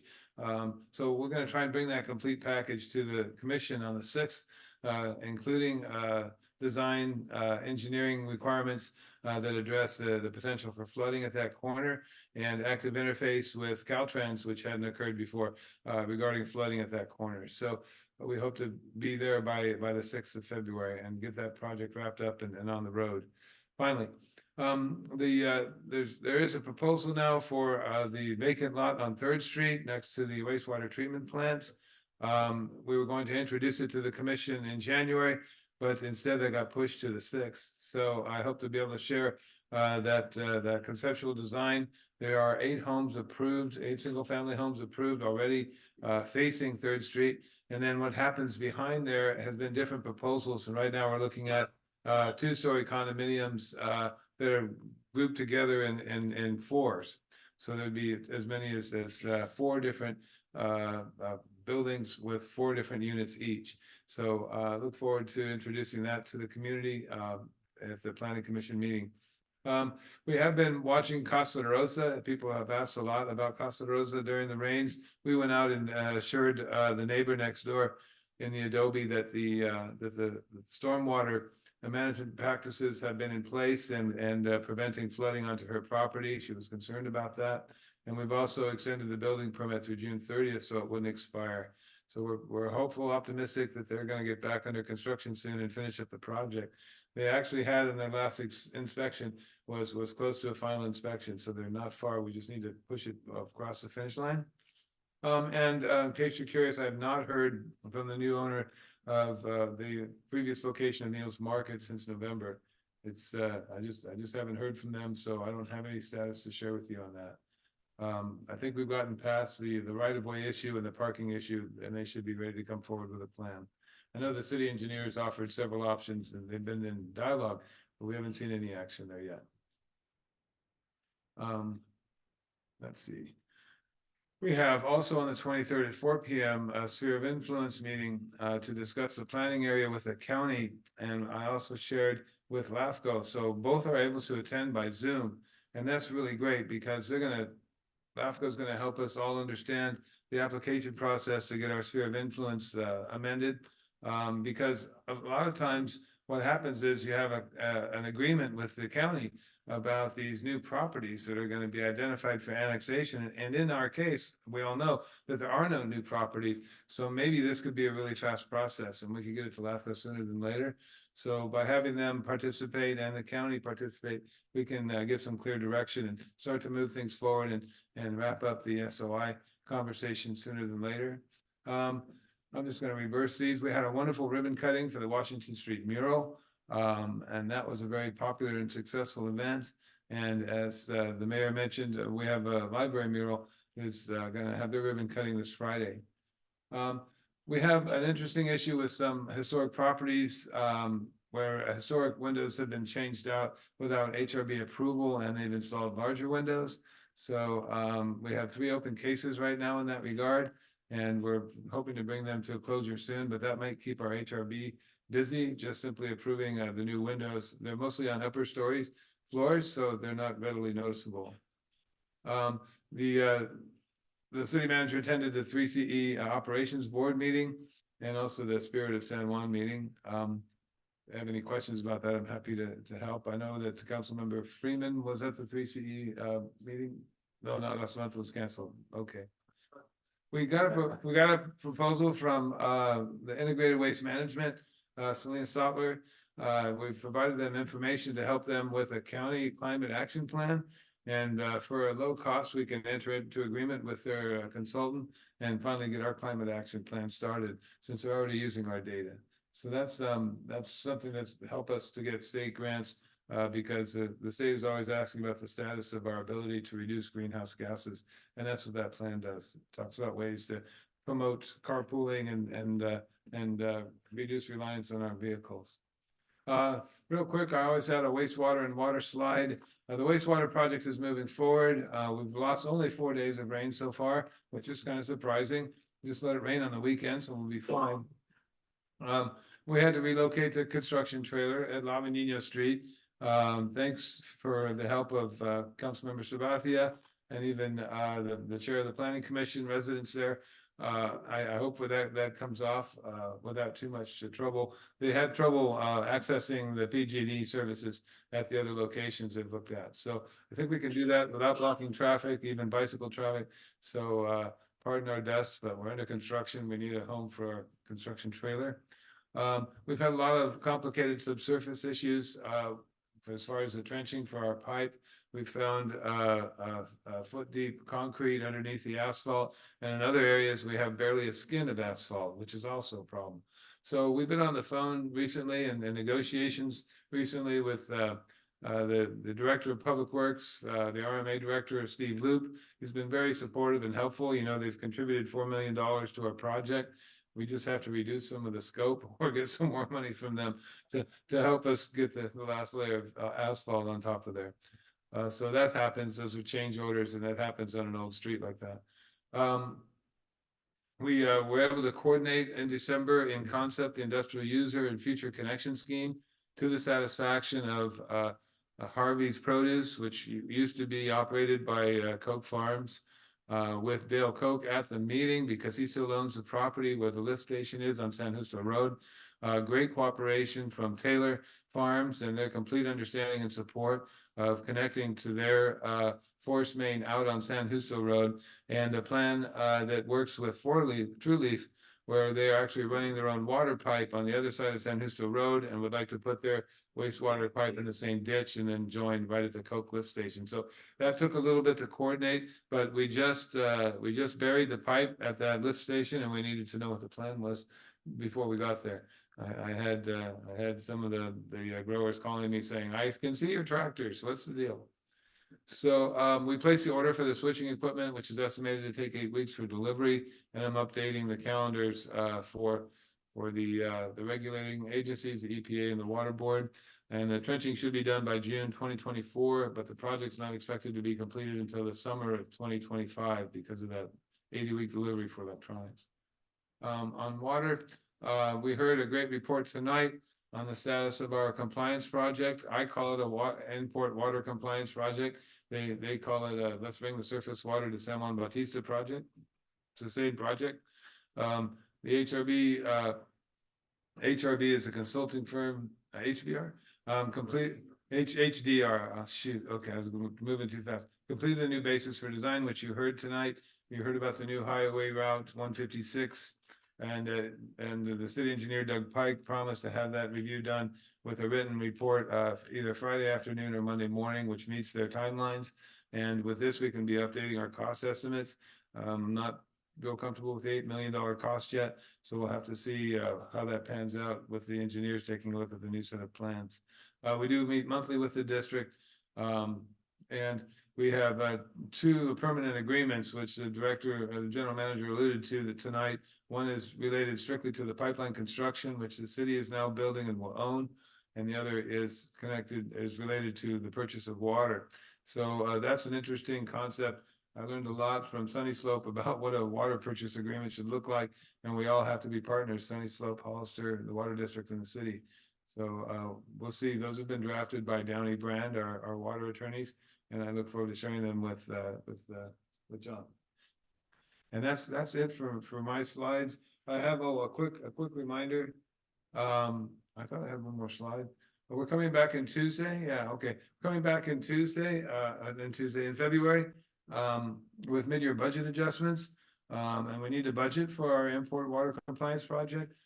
We just replaced a pump, a pretty costly pump, about 40 grand at well one.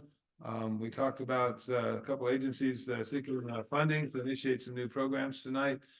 We have an economic development initiative. We have money budgeted for that I'd like the council to reconsider and see if they have other priorities for that, to refresh what we approved last May. And so I look forward to that being a big part of the next council meeting. And I've heard from more than one council member even tonight that Liz, we need to buy some new chairs. So let's go shopping. Okay. All right. And then I have committed to the city manager's department conference in Hollywood, February 6th through 9th. So there you go. Getting my brain mixed up. Anyway, so I'll be out of the office in 2 weeks. Yeah, for 3 days. Well, I have a brother in Burbank. We'll try and work something out. All right. Thank you very much for your time. John, any questions, John? No question. Thank you. Leslie? Is it 8 or 80 weeks? 80. 80 weeks. Year and a half. I hate to say this, but it's probably going to get worse because most of the shipments leaving Taiwan, Europe and are coming around they're not going through the straits of, what is it, Hormuz? They're going around the Horn, so they've cranked up another 6 weeks plus, tons of money. Yeah, I've been waiting 2 years for a Tesco panel on another project. Yeah. Anything else other than 80 weeks in the meltdown? I do have the detailed report, the status report of the project, so happy to share that with the council. That talks about these things and the detail that I know that Mayor Pro Tem enjoys. Thank you. I'm good. Thanks for the. Anything? Yep. Thank you, Dawn, for the detailed report. I just have, I guess, either a comment, remark on the working to remove the windlass parklet, an ongoing effort. Disclosure, we did have a private conversation about that, and my stance is that they were given fair warning more than once. so that they could prepare for that. They were even provided not even a draft, it was the actual resolution that we passed, also reference to the state law. So they had plenty of opportunity. I'm not comfortable with ongoing effort. And I'm gonna ask this question of our city attorney. Since this is on public property now and there's an easement issue, can we direct city to now not extend this any further and require, or at their cost, the city can take this down? You said there's an easement issue? Well, I discussed with It's on- Dawn. It's on the city right away. It's on the street. Okay, Yeah, So it's an encroachment permit. it's an encroachment. It's not a land use permit. okay. I would just like to Yeah, because so understand that. the date that they've been given to take it down, absolute, is January 24th. And when I had the conversation with the city manager, Mr. Reynolds, we discussed that. And the more I think about it going away and then looking at it again on our manager's report, is that we as a city can enforce that. We don't have to wait till the 24th. So the ongoing quote there to me is concerning because of the facts that they've been given enough warning. We voted on this back in March or April, I believe. They knew that it was coming. Yes. And they were given the ordinance, they were given the state law. Okay. So they had all this time. So now, once again, if we do the calculations right, they were to come down on January 1st. We extend it, or we tell them the 24th, that's almost a month, and the other people did comply. So the optics of it and the fact that it's in our public right of way, for me, it doesn't sit well. Understood. I do think we have the right to move forward, although they're entitled to some level of process. And if we give it until the 24th, I think The notice of violation was issued last week, giving them to the 24th. So we have issued the notice of violation next week. Right. so as long as that process is followed, I don't think we jump the gun. I think to the 24th should be the 24th. It's the lag time between the first and nothing being done until last week. And then them having just this extended time with the fact that, they had fair warning and everybody else complied. So Yeah, that's my concern. So maybe in the future we could tighten things up. If it ever happens, hopefully not. I think we should just stay on them and absolutely be ready on the 24th or 5th to act. I don't think we should get ahead of our notice. Okay. All right. Thank you. Yeah. I have some questions about my new double wide trailer. It is sitting outside my house. I was accused of buying and setting up a double wide next to my house. What is the timeline? No. Absolutely not. True. Oh, the wheels are off. What is the timeline for moving it?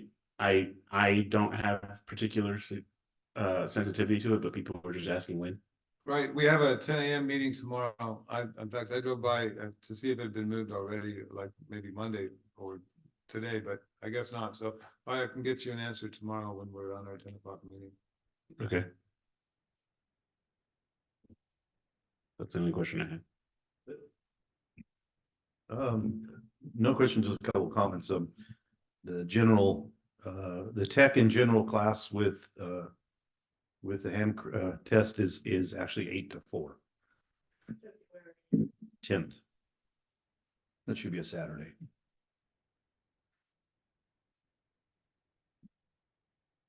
And then just the test alone is from 1 to 3, and that's test alone. If you want to challenge it.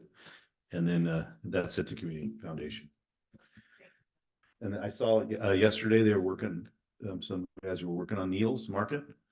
Yeah, they had a door out and they were doing some stuff. And I drove San Justo today, and they're all the way from they're all the way down to almost to Prescott now. So they're moving right along. Did have one complaint about sitting at the flagger for 20 minutes. I guess there was a couple stacks of traffic, and I got a phone call, says I've been sitting here for 20 minutes. I was like, So I got my binoculars out and sure enough, they were sitting there for 20 minutes. So yeah, that's my spotting scope. Yeah. Yep. And that's pretty much on those. That's it. Anything else, guys? Think of anything popped in your head? Okay. All right, let's move on to we have the fire department update. Chief, are you still there? Good evening, Mayor Frills and members of the council. Thank you much for your continued support. I am Charlie Bedolla. I am your fire marshal. You guys can hear me pretty good? Yes. Okay, perfect. December, we had 2 fires. We had 23 medicals. We had 9 accidents, vehicle accidents, and 8 inspections. So I'd like to apologize in advance because we kind of been ripping you off a little bit. I ran the report and I'm like, wait a minute, there's more than just fires, medicals, and vehicle accidents. So when I ran the complete report, we ended up finding there was 24 calls in addition to that. So the additional calls that weren't getting added were the law assist, the smoke checks, the false alarms, the public assist when people do fall or get locked out. We need to go assist them with that. The carbon monoxide detectors going off or smoke detectors going off, and then a couple of dispatch and counsel on routes. And I think those are all important too because it's a public service we do provide. And as you know, responding to false alarms that could also help to track a problem system. So we do follow up on those when we do go on like commercial false alarms with that too, and it helps us to prevent it and keep them in service too. So we're going to add those in. Also, the fires, one structure with fire was on McCollum, and then there was a grass fire on Olympia Drive. And then our inspections for the month were just re-inspections of apartment inspections. And that's all I have. Thank you. John, do you have anything for him? John, do you have anything for him? No, thank you. Thanks, Chief. Shout out to the coop. You got it. You got it. Oh, speaking of the coop, we are going to be having a open house, and Margot's going to be helping us and sponsoring it and supporting us on that also, where we're going to be having a root beer float giveaway. So look for that. There'll be flyers coming out in March. We'll be having an open house at Fire Station 4, the coop, for the community to come enjoy and take tours, meet your firefighters, and see your fire station. Thank you. No questions. Thank you very much. No questions. And no, you cannot have my root beer float. Quick question, Charlotte. You had that multi-alarm fire in Hollister, the apartment complex. Is there still a donation drop-off point for folks? Because sounds like how many people were displaced? There was 34 and the number was up to 37. But 36, yeah, I'd say 37 people were displaced. Okay. 1 dog fatality, 2 cat fatalities, and a turtle fatality. And the drop-off spots were Community Foundation was running it a funding account, and then the Community Food Bank was taking some. That's the least. I mean, that's the only ones I know of right now. We did end up passing out some money and getting them some housing. The good thing, and it's not even it's still scary because sure they were unsprinkled apartment buildings, but they did have smoke detectors, and we almost lost someone and 2 people in that fire with working smoke detectors. So they were very, very fortunate they were able to get out because of the old construction, the configuration, the way it was built, and the fire flow.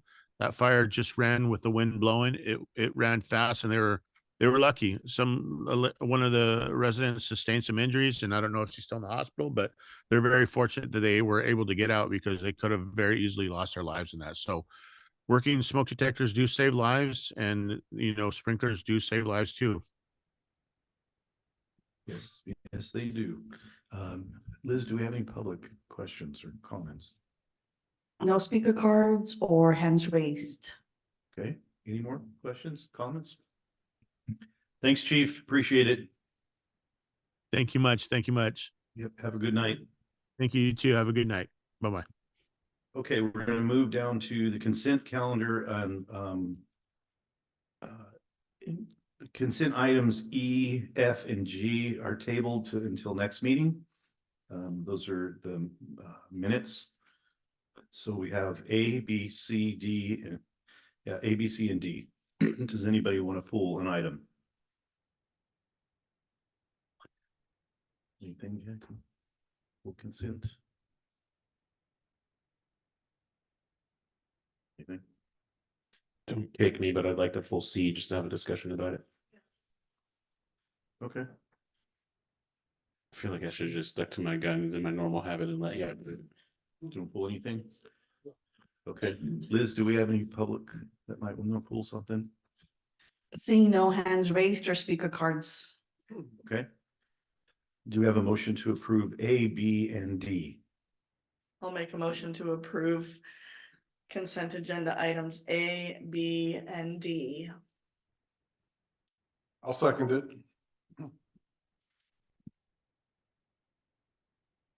Councilmember Freeman, Yes. and Mayor Pro Tem Jordan, Yes. Councilmember Morris Lopez, Yes. Councilmember Sabathia, Yes. Mayor Friels. Yes. Okay. DJ, it's up to you. What do you need? What do you need done on C? So in reading through this and looking through it, the software looks really, really great. It looks like it would help you juggle and balance a lot of balls and stay organized. I'm not convinced we have that many balls to juggle with recreation. Like, this seems like it could be a spreadsheet or a Google sheet that gets managed. And this software, just from me looking through and reading it, might be a lot of overhead for our actual needs. So I was hoping to get some clarity on how we plan to take full utilization of it. So I can help. I enjoyed working with Caitlin. We interviewed, I think, 6 different vendors. And it's more than just programs, but the whole idea of starting a rec program is to have more programs. Mhm. And as we build more programs, we want to be able to build them into the system. We don't want to buy the system after the programs exist. It's easier to have the software there. But in the event that it is too robust, that we're not using it as we planned, it's scalable. It's a month-to-month agreement. So if it seems like more than we thought we needed, or we're not utilizing it effectively, then we can let it go. One good thing about it, in addition to just programming, is the use of our rooms. And we are ready to put our community hall online full time, and also a more sophisticated park rental program and sports leagues and so forth. So the use of our facilities can be much better integrated with this software program. This is the way the first thing the new superintendent did with the schools was come in with a software program so people could rent the soccer field or there are different facilities, and this takes care of that as well as programs. Okay, so how would the public interface with that? So I'd like to invite Caitlin to talk about that, because now you're digging a little deeper than my. Yep, and just to be clear, this is just my inquisitive nature. I'm not Just asking questions. poo-pooing it. I'm just Yeah. trying to understand more. So the rec software is to put it in terms that maybe you guys have engaged with, it's like any other thing that if you were to buy tickets to something, you know, you can go on to like Eventbrite or something and buy a ticket to a thing. It's a simple interface that way. And it does not only like your one-off events, but it does classes, it does facility rentals, it does all sorts of things. I've even talked to the company about possibly leveraging memberships for things into turning into like to help us with pop-up businesses. So you can use a lot of these things for other things like what do they call off-label? The special events too, the special events. Yeah, and so as a member of the public, you'll log on to the website and you'll be able to see all the programs and events that are in town, and you'll be able to register for any of the events, any of the classes. You'll be able to book a field, you'll be able to book the community hall just from everything is mobile optimized because that's how everybody does everything now. But you're able to do all of these things from your phone, from the website, and you can do this for those of you with kids, you can also sign your kids up for stuff, and you can filter by like, okay, what's like for my third grader, and you can sign people up that way. It'll also host the leagues in town. I was talking with our soccer league about things that they could use and how they could integrate with this. And so not only would a parent be able to go in and say, okay, I want to go to this movie night with my family and also sign my kid up for soccer and basketball or whatever programs come up, you do this all in one place. A significant benefit of having this platform is that everything is all in one place. And something that I've come up against a couple of times just trying to plan stuff is that there's so much stuff that goes on in this town, which is awesome and it's incredible, but not everybody knows what's going on all the time. And this will have a master calendar and you'll be able to book things without overlapping, and you'll be able to see the events that you didn't know were happening. So as far as a member of the public, you'll be able to see much more that's going on. You'll be able to register and attend much more easily. And then on our end, people will have an easier time registering for the things that we put on, and we'll have a little less work of approving things and coordinating facilities. So if I could summarize. Yeah.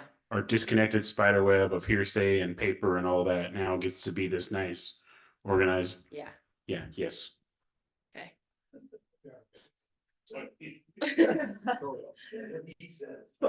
Question. So I'm an event coordinator and I want to plan and I want to close off Third Street for whatever reason on the third Thursday of the 5th month. I can go in there and hold that spot. There's two ways that you could do it. It depends on how we set it up as the city. You could, with the streets, it's obviously gonna be needing. Well, there's a whole permit packet Exactly. involved, yeah. And that stuff will be hosted and fillable on the platform. And this platform, the one that I've recommended, it also will hold like uploaded documents. Okay. So how we have insurance on some things, you'll be able to upload the insurance documents and it'll keep track of that for you. But there are two ways you can do reservations. One is you can just reserve whatever, whenever. So you'd probably do that for like picnic tables or some of the smaller stuff. But then you can do things that are like reserved pending a city approval. And so for something that is so big that does obviously need approval, you click that. And so they could put it on like, oh, I'm hoping to reserve this spot this time. And then we would look at it and then approve it or not approve it. Okay, thank you. Yeah. Any other questions? Any other questions? Anything? Okay. Are you okay? Can we buy this thing now? Feeling judged. I make a motion to approve consent agenda item C. Seconded.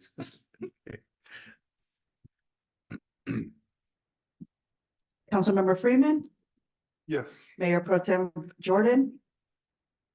Yes. Councilmember Morris Lopez. Councilmember Sabathia, Yes. Mayor Friels. Yes.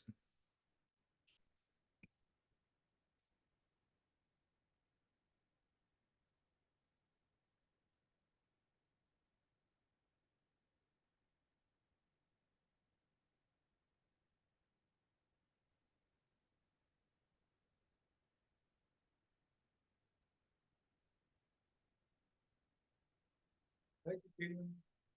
Thank you. Okay,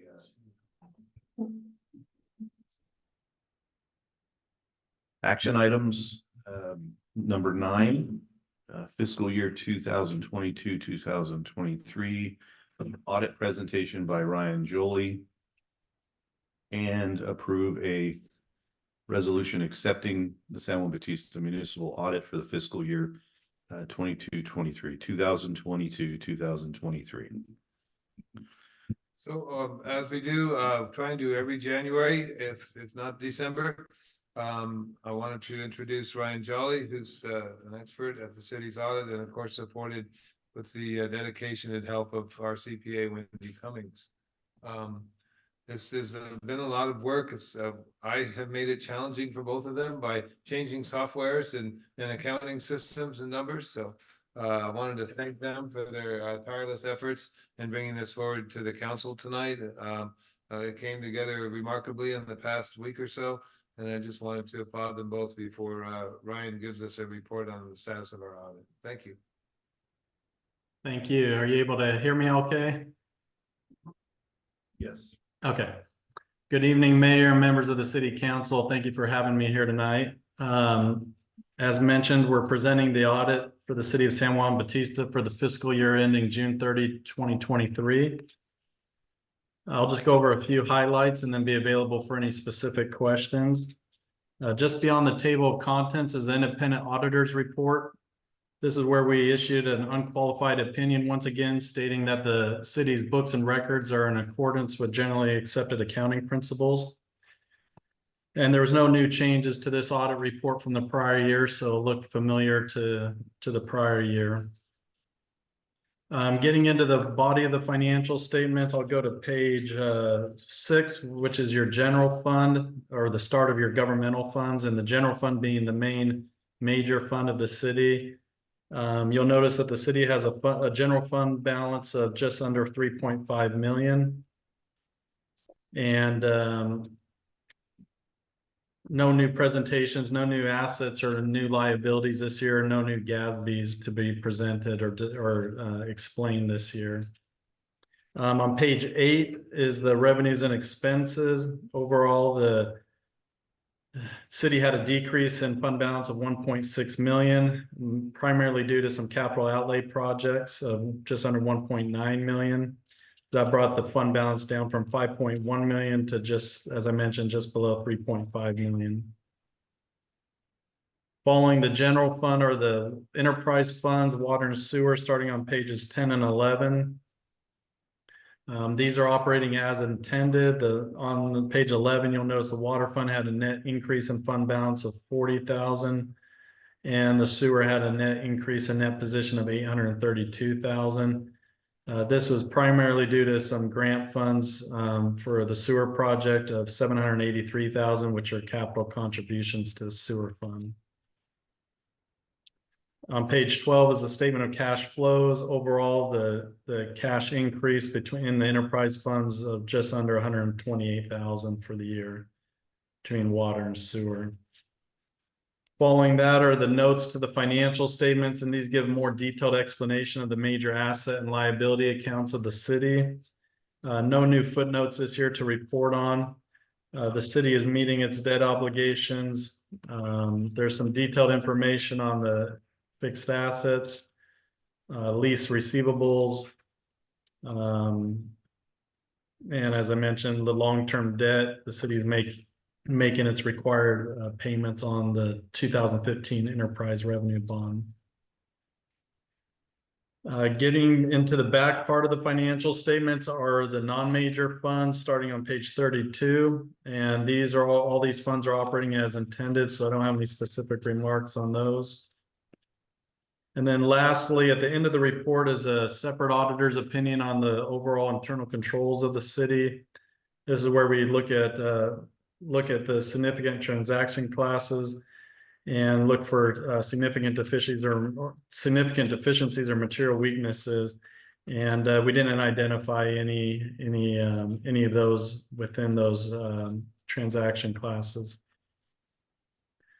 Lastly is a management report that we issued to the board, and this is also a clean opinion letter or a clean letter to the city council letting you know that we didn't have any difficulties in completing the audit. Didn't have to consult with any outside accountants, and didn't have any corrected or uncorrected misstatements. Overall, it was a clean audit, and once again for the city, and the city is still doing well financially and has good financial health. And once again, thank you to the city for helping us get this done. The city audits are getting more complicated each year, and you're actually one of the first cities to have their 2023 audit issued. So that's to be commended. Even though we're in January, I still have about 14 cities that haven't even started their audits. So it's commendable to be able to have some timely information, get these audits done timely, so you can have this information to review and to use for your planning and budgeting. That's all I have at this time. Okay, thank you. Do you have anything for him? No, but thank you for the great audit. It looks good to me. We doing a little bit better than last year, and that's what one hopes to see. Yeah. Leslie, do you have anything? Just a big thank you for making this all come to fruition early, Don. So I'll say Wendy. Wendy. And Veronica and team, yeah. Staff. Thank you. No questions. Thank you for the report. I'm gonna step out of character again one time. So the council was made aware that through the process of this audit, we discovered that there was significant delinquencies with our water payments. And my curiosity led me to believe it's a big number in total, several 100,000. Yep. How does that affect our position? And then just asking for a general summary on that issue. So it was Wendy that brought that issue to my attention. I shared that with the city council. We've been issuing advisories to our residents to let them know that we may have to resume collections with the threat of terminating services. So we have been making progress. We've had some help with some grants, and I'll let Wendy summarize her findings in that regard.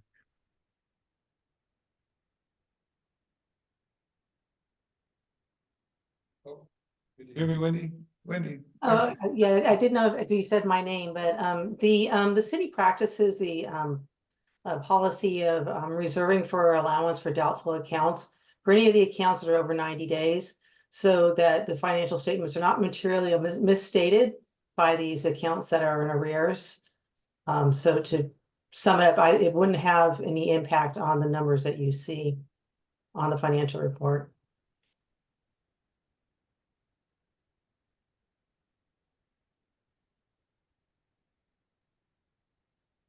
Hey, thank you, Wendy. I love the 3 words, good financial health. Great job, staff, for getting this done. Once again, we're coming out of a year doing pretty good. So, I mean, we just set the bar down going through COVID, and we're rolling with it. So let's keep going. Yeah. Let's see. Public comment. Do we have any public comment? No speaker cards or hands raised at this time. Okay. Any more council comments? All right. We have a motion and a second. So moved. Seconded.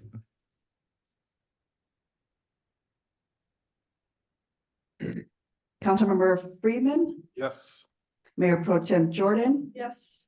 Councilmember Morris Lopez, Yes. Councilmember Sabathia, Yes. Mayor Friels. Yes. Motion carried. Okay, looks like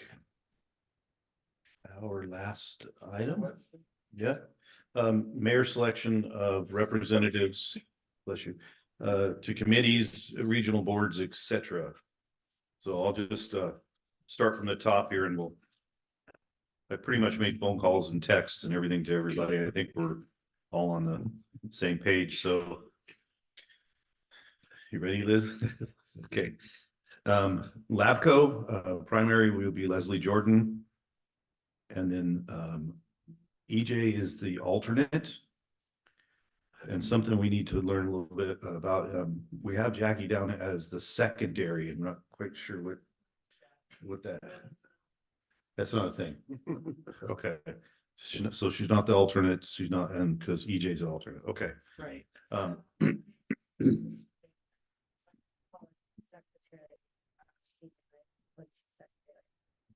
I was assigned that. Yeah, I don't know. So you put my name there and I don't have any responsibilities. Nope, I'm pretty sure you don't.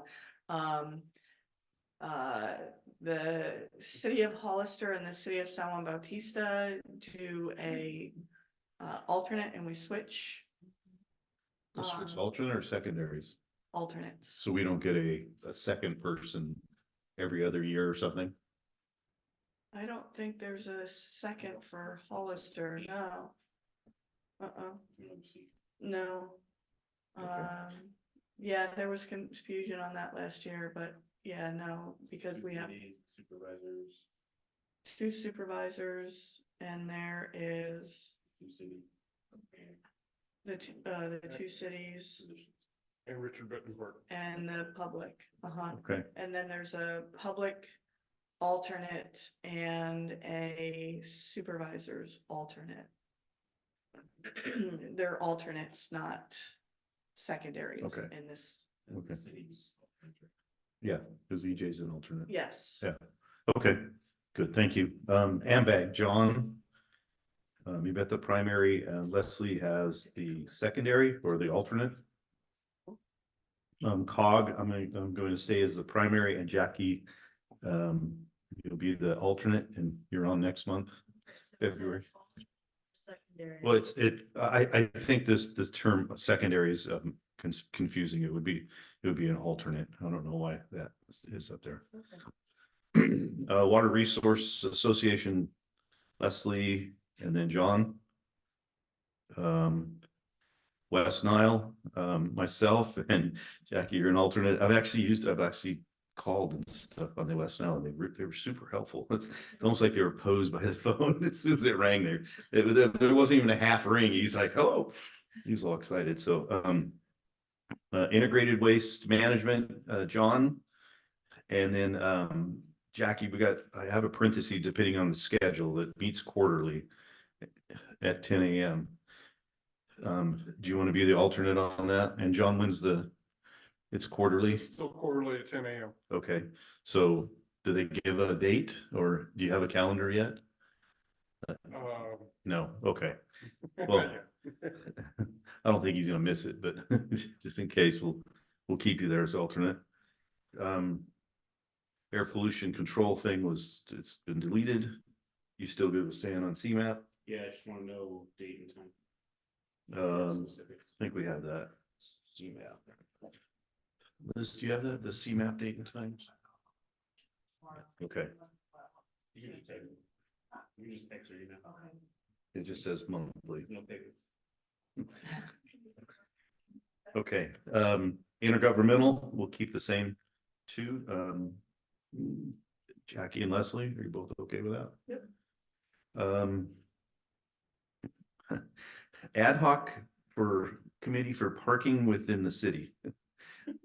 Have we ever had a meeting for that? No, but it's there. So, okay, so that's Leslie and EJ is the alternate, and that's as needed. So, yeah, there's a couple strange ones in here. Sphere of influence, urban growth boundary will, Jackie and I will stay the same. And then we have, I don't think we do it. Yeah, currently we have Maderos, DeVries, and Martirana. He's the member at large. Okay. And we might as well just drive that one home. We're almost there. So might as well just stick to some. I would say in the next couple meetings, we should be done with that. Ad hoc for Sheriff's Committee. So Leslie, you and I on that. This Inspire as well. Well, fire, you know what, I added on the bottom fire. So we have a different, I'm just gonna we'll just make a new Sorry, I did not see that. little box. No, I drew it Oh, on the apologies. bottom, yeah, Apologies. yeah.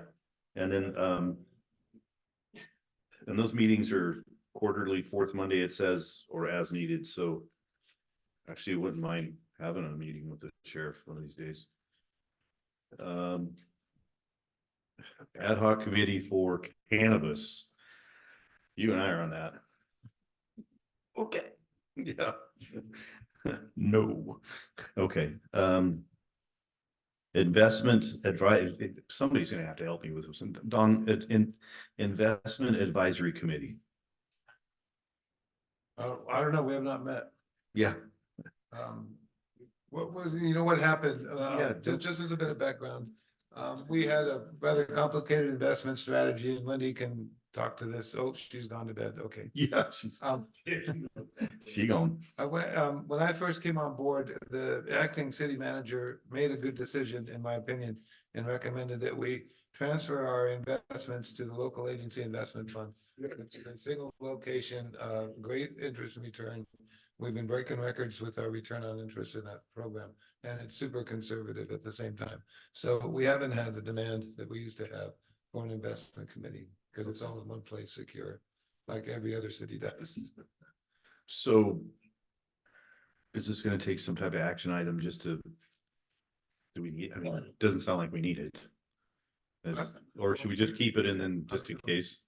One of our committee members. Yeah, I think this is at the whim of the council, right? I'm no EFN, that's for sure. Yeah, don't start. Okay, so anyway, EJ, you and I are on that, and you're the lead on that one. Mr. Bitcoin.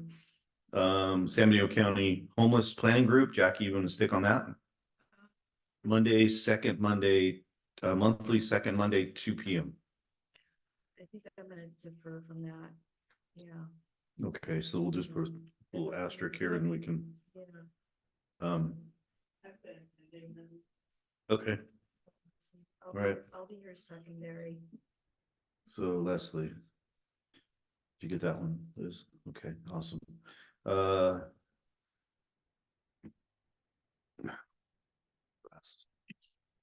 Monterey San Benito Continuum of Care Leadership Council Coalition of Homelessness Services. Jackie, we've got you on that one, and it looks like it's 3 to 5, 3:30 to 5. At some point, I will have to get back to a job. Yeah. And will not have that much flexibility.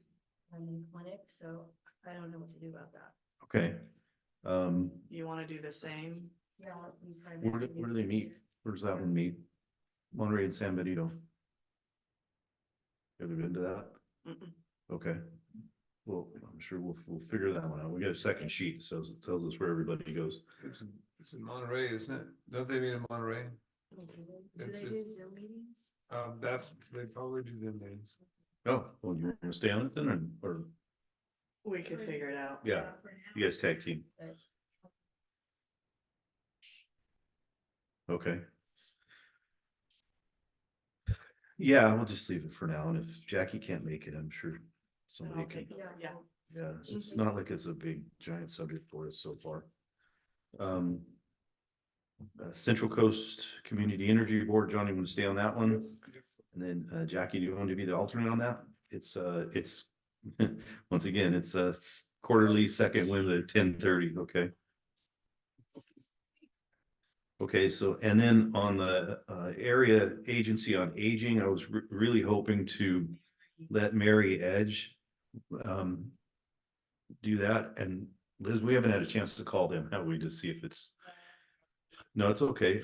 It's been busy this week, so let's, yeah, just find out if one of our citizens who's been on it before, and she goes to the meetings, so heck, she's more in the loop than the rest of us. So is everybody okay with that? The only thing is she doesn't, as she attends them now, she has no voting Yeah, capability. but for if the she's city. appointed from us, then she may She possibly, could. we'll just find out if I it, can't remember how that works. just find We out had if it's, conversations with them last year on it, and I don't remember. well, we're gonna push the issue. Put a question. Yeah, but we'll put Mary in there for now. Oh, this one, yeah, I just cacked that one out. Wait, what? EDA, it's okay. Just kidding. It was fun scratching it out. Public Safety Ad Hoc Committee, you know, you and I are on it. This has not been meeting. This was a really helpful committee when we reorganized our public safety operations. And Yeah. created those new job positions. So it hasn't been meeting as we implement those changes. Yeah, I assume as we hire and implement and go forth, there might be some Yeah. meetings. I would think so. Yeah. Yeah, so, and I don't know, for some reason it shows Jose and a vacant PC, but I just don't.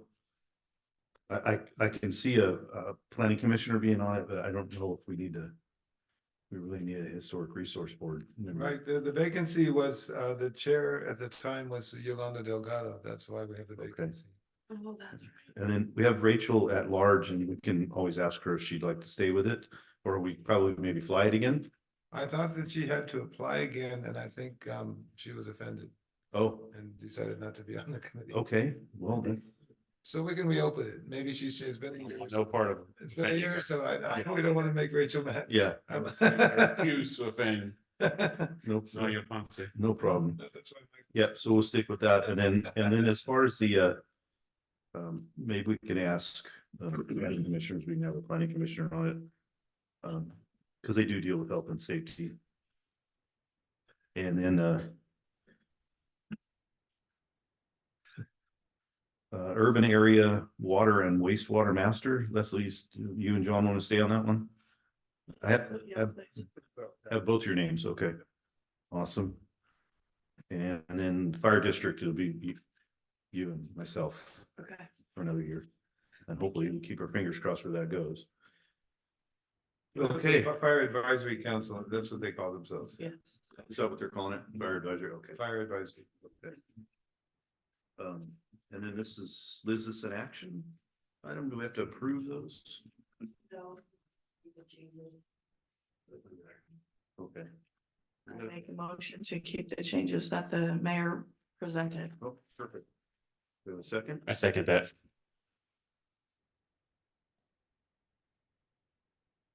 Favor? Yeah. You remove it to the next time? Councilmember Free. I didn't finish saying your name. Mayor Pro Tem Jordan, Yes. Councilmember Morris Lopez, Yes. Councilmember Sabathia, Yes. Mayor Friels. Yes. Motion carried. Okay, do we have a motion to adjourn? So moved. Second.